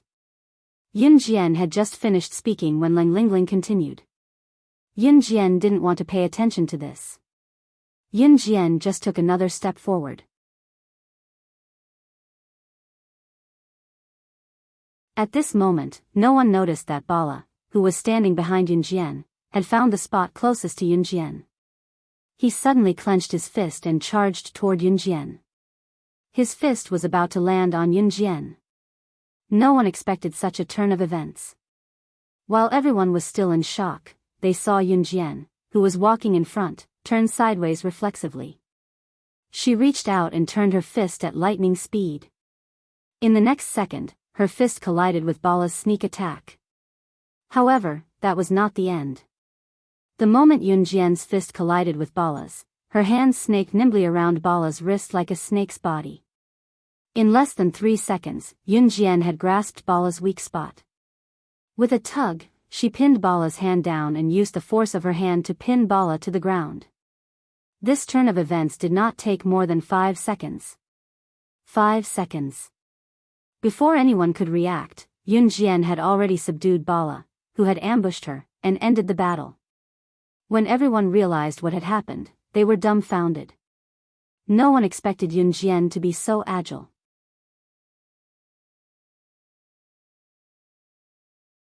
Chapter 14:11. Bala's tone was eerie when he said that. It was completely different from how he looked at slaying God with admiration earlier. Everyone was dumbfounded by the turn of events. Especially when Bala was attacking Yun Jian at a ferocious speed but was subdued by Yun Jian, everyone was dumbfounded. Slaying God. You. The slaying God you're talking about. Is she the one you told us about earlier? Leng Lingling's eyes widened. When the incident happened, Leng Lingling's eyes were wider than anyone else's. She stared at Yun Jian and Bala blankly, asking in disbelief. Isn't she Yun Jian? How could she be? Guo Xiao asked in horror. He shook his head and stared at Bala and Yun Jian. He wanted to know the truth. Their instincts told them that the slaying god that Bala mentioned earlier really existed in this world. However, that person was Yun Jian right in front of them. This was something that no one present was willing to believe. However, even if they did not believe it, they were still dumbfounded. Yun Jian narrowed her eyes. She grabbed Bala, but before she could speak, Bala had already turned his head to the side. Although Yun Jian held his hand, Bala still spoke to Leng Lingling, Guo Xiao, Leng Hanja, and the rest. How is that possible? How is that not possible? Didn't you see it clearly earlier? She captured me in an instant. I don't know anyone in this world who can capture me in an instant other than slaying God. Bala cackled and continued, I'm the second assassin on the assassin chart, Janice. Since I started my career, I've only met one opponent and that person is slaying God. As he spoke, Bala stretched out his free hand and placed it on his face. He gently tore at a line along the contours of his face. Then, that familiar face was directly peeled off. Ah! Leng Lingling saw Bala tear her face off and she took 2 steps back in fright. What Bala, who was also Janice, did not surprise her. It was obvious that Yun Jian knew that Janice had changed his appearance. She also knew that Janice's face was covered by a human skin mask. However, even if Yun Jian had seen through this, she was not a god and did not know Janice's identity. Yun Jian didn't know until this moment, but she didn't appear to be very surprised. She had wanted to deny her identity as slaying God earlier, but Janice seemed to have known what she was planning to do. Before she could say a word, he had cut off all excuses to deny her identity. Yun Jian's lips curved into a red arc. Yun Jian was no stranger to Janice. Janice, who was ranked second on the assassin ranking, was indeed a powerful character. He was good at tracking and counter-tracking. In her previous life, Yun Jian had encountered Janice before, and it was Janice who came to her and was beaten up by her. Therefore, Yun Jian was not surprised that Janice recognized her. Yun Jian. You. It's impossible. How can you be the slaying god who is ranked first on the assassin ranking? Slaying god should be a great and powerful character. How can it be you? Leng Lingling did not believe it and she would not believe it either. The people around them looked at Yun Jian in disbelief. Everyone thought so. After all, Yun Jian was still young. I'm afraid you're the only one in this world who came to me to be beaten up. Janice, it's been a long time. Yun Jian's lips curved into a red arc. Everyone was shocked and in disbelief when she said that calmly. Especially when she said, long time no see, it could be considered as a direct admission of her identity. Leng Lingling, Guo Xiao, Leng Hanja and the rest were dumbfounded. Was she not a student from Min City's military school?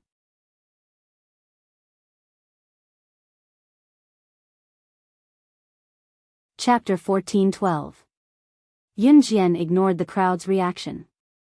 After Yun Jian finished her sentence, she released her grip on Janice. At the same time, she extended her leg. Before Janice could react, she kicked Janice's waist in the back, causing him to stumble forward. Janice was not an ordinary person. After being kicked by Yun Jian, he staggered 2 steps forward before regaining his footing. He turned around, wiped the corner of his mouth, and looked at Yun Jian. Slaying God, the number 1 on the international secret agent ranking, is among this group of useless people. I didn't expect that. Tisk. Janice stared back at Yun Jian without backing down as he spoke. Did he just call everyone present a group of useless people? The crowd had just recovered from their shock. After hearing what Janice said, they were all furious. However, no one dared to voice their anger. Janice claimed to be the number 2 assassin on the assassin ranking.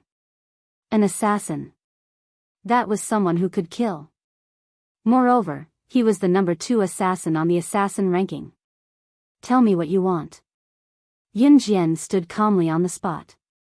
She narrowed her eyes and looked lazy, but she was more alert than everyone present. Janice was not someone who was easy to control. He was completely different from Mad Dragon and Peter.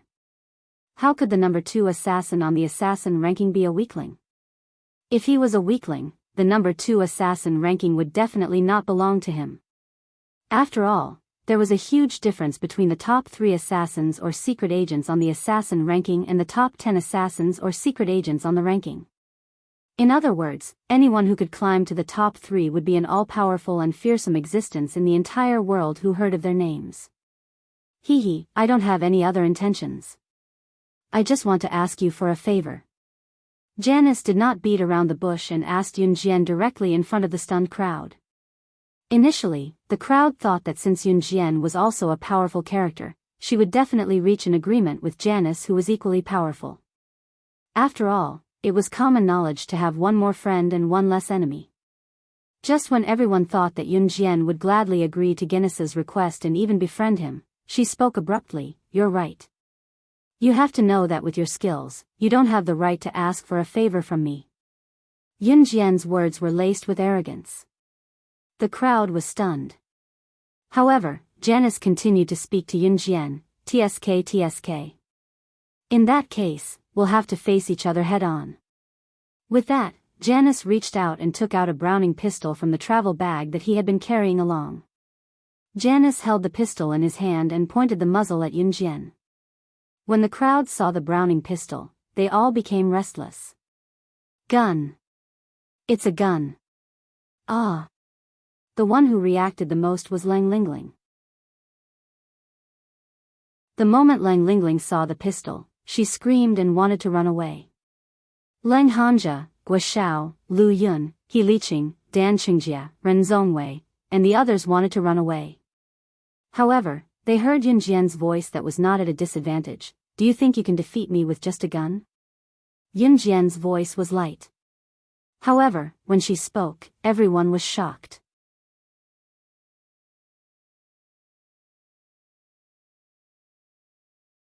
Chapter 14-13. Although Janice's achievements in the underworld were not as good as slaying gods, there was no doubt that Janice was one of the best in the underworld. His achievements were second only to slaying gods.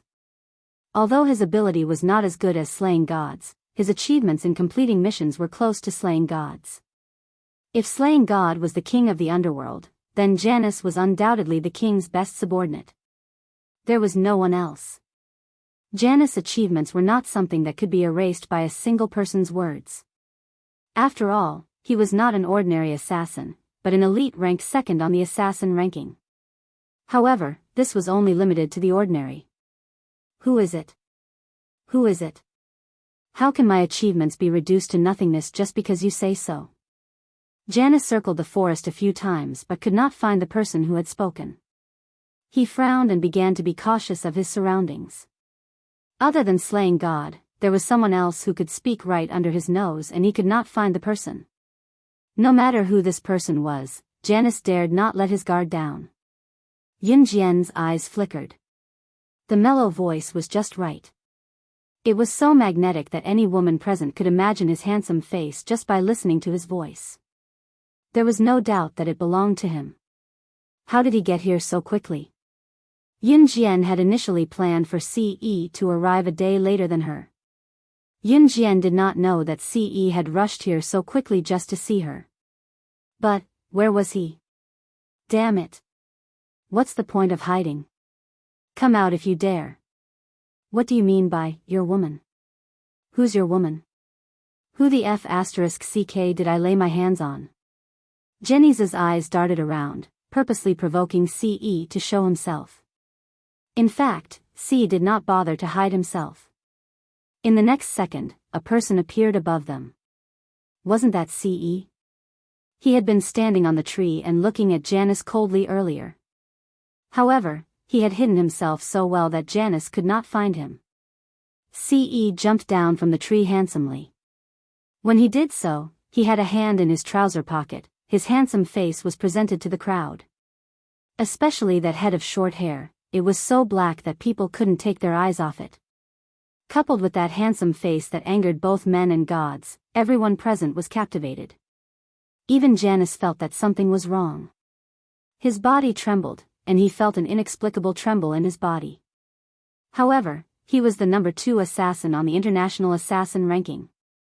The kid in front of him looked to be at most 20 years old. When he came out of the underworld, the other party was still drinking milk in his mother's arms. Thinking of this, Janice became bolder. Who are you? You don't have the right to speak here, you. Janice's clenched fist was already swinging at Ce as he spoke. Seeing this, Ce frowned and suddenly spat out, noisy. You can die now. As soon as he finished his sentence, Janice's fist had already landed in front of Ce. Everyone present sucked in a breath of air. No one wanted to see that handsome face get beaten up. Just as they were thinking of this, a pair of fair and slender hands caught Janice's fist easily. At the same time, Ce lifted his slender leg and kicked Janice away at lightning speed.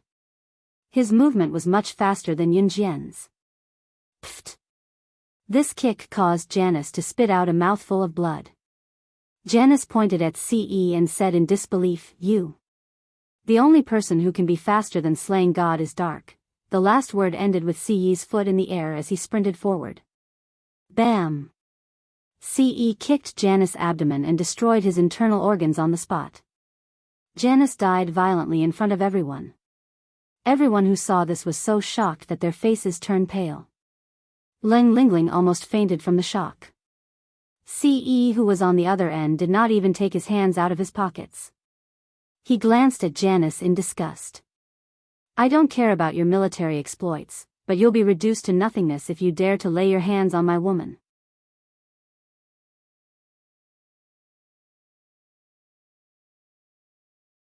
Chapter 14:14. Yunjian gulped. Janice was an unexpected character to begin with. Yunjian did not plan to get rid of him.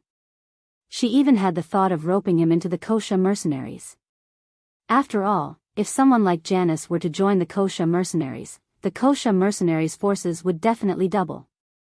Ever since the Kosha mercenaries had gotten rid of the subordinates of the previous Kosha mercenaries' boss, the old men's forces had been completely eliminated as well.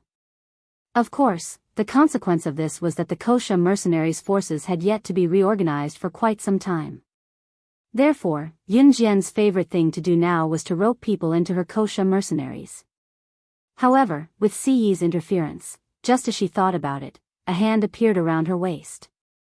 Ce pulled Yunjian into his arms and pressed himself against Yunjian, his deep voice coming from above. Xiao Jian, what are you thinking about? Why did you kill him? Yunjian asked with a frown. Ce's expression darkened at the question. Isn't it better to kill him?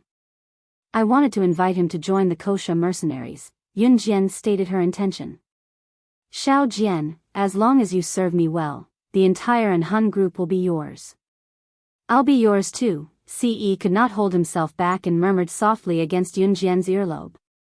Of course, these were all whispers between Yunjian and Ce.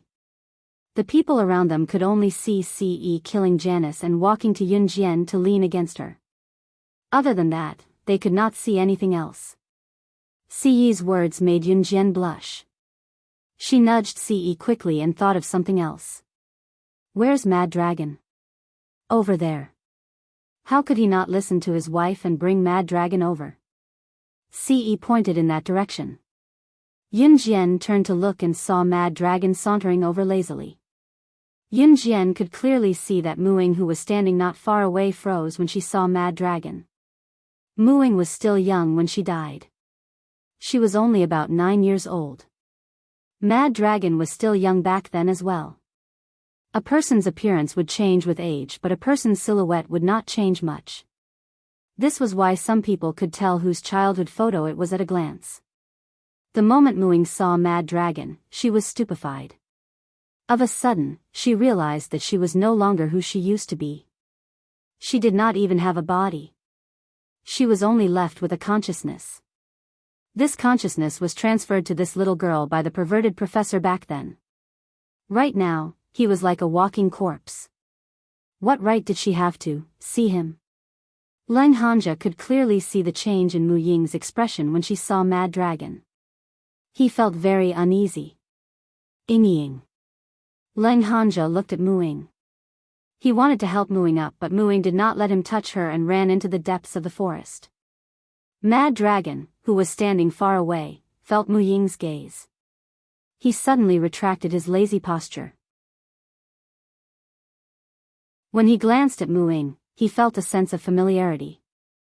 Yun Jian knew that Mad Dragon and Muing had a relationship when they were in the organization. After Muing died, Mad Dragon killed the group of people who had tricked him into going out. He could not make it back in time to save Muing. To this day, Mad Dragon did not have any women by his side. Not a single one. Ever since Muing died, Mad Dragon's world was only filled with killing, killing, and killing. He only knew how to use killing to numb himself. Yun Jian suddenly walked in front of Mad Dragon. She signaled to Mad Dragon that Muing had run away and said, "Do you still remember MY?" Yun Jian did not point it out, but Mad Dragon suddenly realized something. In the next second, Mad Dragon ran madly towards Muing. Muing ran as fast as she could. Her strength had stagnated at the age of 9. She did not give up on training after her consciousness was sucked into this body by the perverted professor. However, she knew that she was no longer a complete person, and she was not worthy of meeting Mad Dragon. She did not even have her own body. Muing ran faster and faster. In the end, she didn't even notice the vines on the ground. She was tripped by the vines and fell to the ground, but she didn't feel pain. She just sat on the ground and silently let her tears flow. She did not know why she was crying. "My silly girl, I have been looking for you for more than 10 years. You are still as silly as before." Suddenly, a soft male voice came from behind. Muing paused. She knew who the male voice was, but she did not dare to turn around. However, she felt the owner of the male voice squat down and hugged her from behind.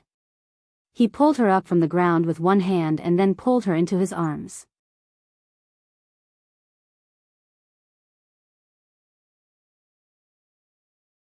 Chapter 14-15. After Mad Dragon finished speaking, Mu Ying's body trembled even more. It was a feeling of agitation, excitement, happiness, and despair. She didn't know what to say, and neither did Mad Dragon. The two of them stood there in a daze. Mad Dragon hugged her and didn't move an inch. It wasn't until the sound of footsteps came from behind her and a furious male voice rang out that everything was stopped. This furious male voice came from the mouth of the boy she had been familiar with for more than 10 years, but had never fallen in love with. "Who are you? Let go of my Ying." After Yun Jian saw Muing running away, Mad Dragon chased after her. In the end, Leng Hanja chased after her as well. After Leng Hanja chased after her, Leng Lingling, Guo, and the rest all ran after her. The only people left standing were Dan Qingjie and the two groups of tourists. When Yun Jian saw this, she also ran over. Before she ran over, she said to Ce, "I'll go take a look." After Yun Jian went over, Ce scanned the scene with a pair of sharp eyes. Then, she left with Yun Jian, "I'll kill whoever dares to come over." Coupled with the sight of Janice's corpse on the ground, everyone's legs stiffened. At this moment, no one dared to follow them. However, they didn't dare to leave this place on their own. After all, this was the Amazon forest. Coupled with the danger they had encountered previously, this group of people could only stand there and wait for Yun Jian to return. When Yun Jian arrived, she saw Leng Hanja looking at Mad Dragon hugging Muing. He roared at Mad Dragon, "Who are you? Let go of my Ying," and rushed forward. Lang Lingling, who was standing behind Lang Hanja, shouted at Lang Hanja's back, "Brother." Then, she glared hatefully at Muing, who was being hugged by Mad Dragon from behind. It's all her fault. It was all her fault. Go to hell, why don't a fickle woman like you go to hell?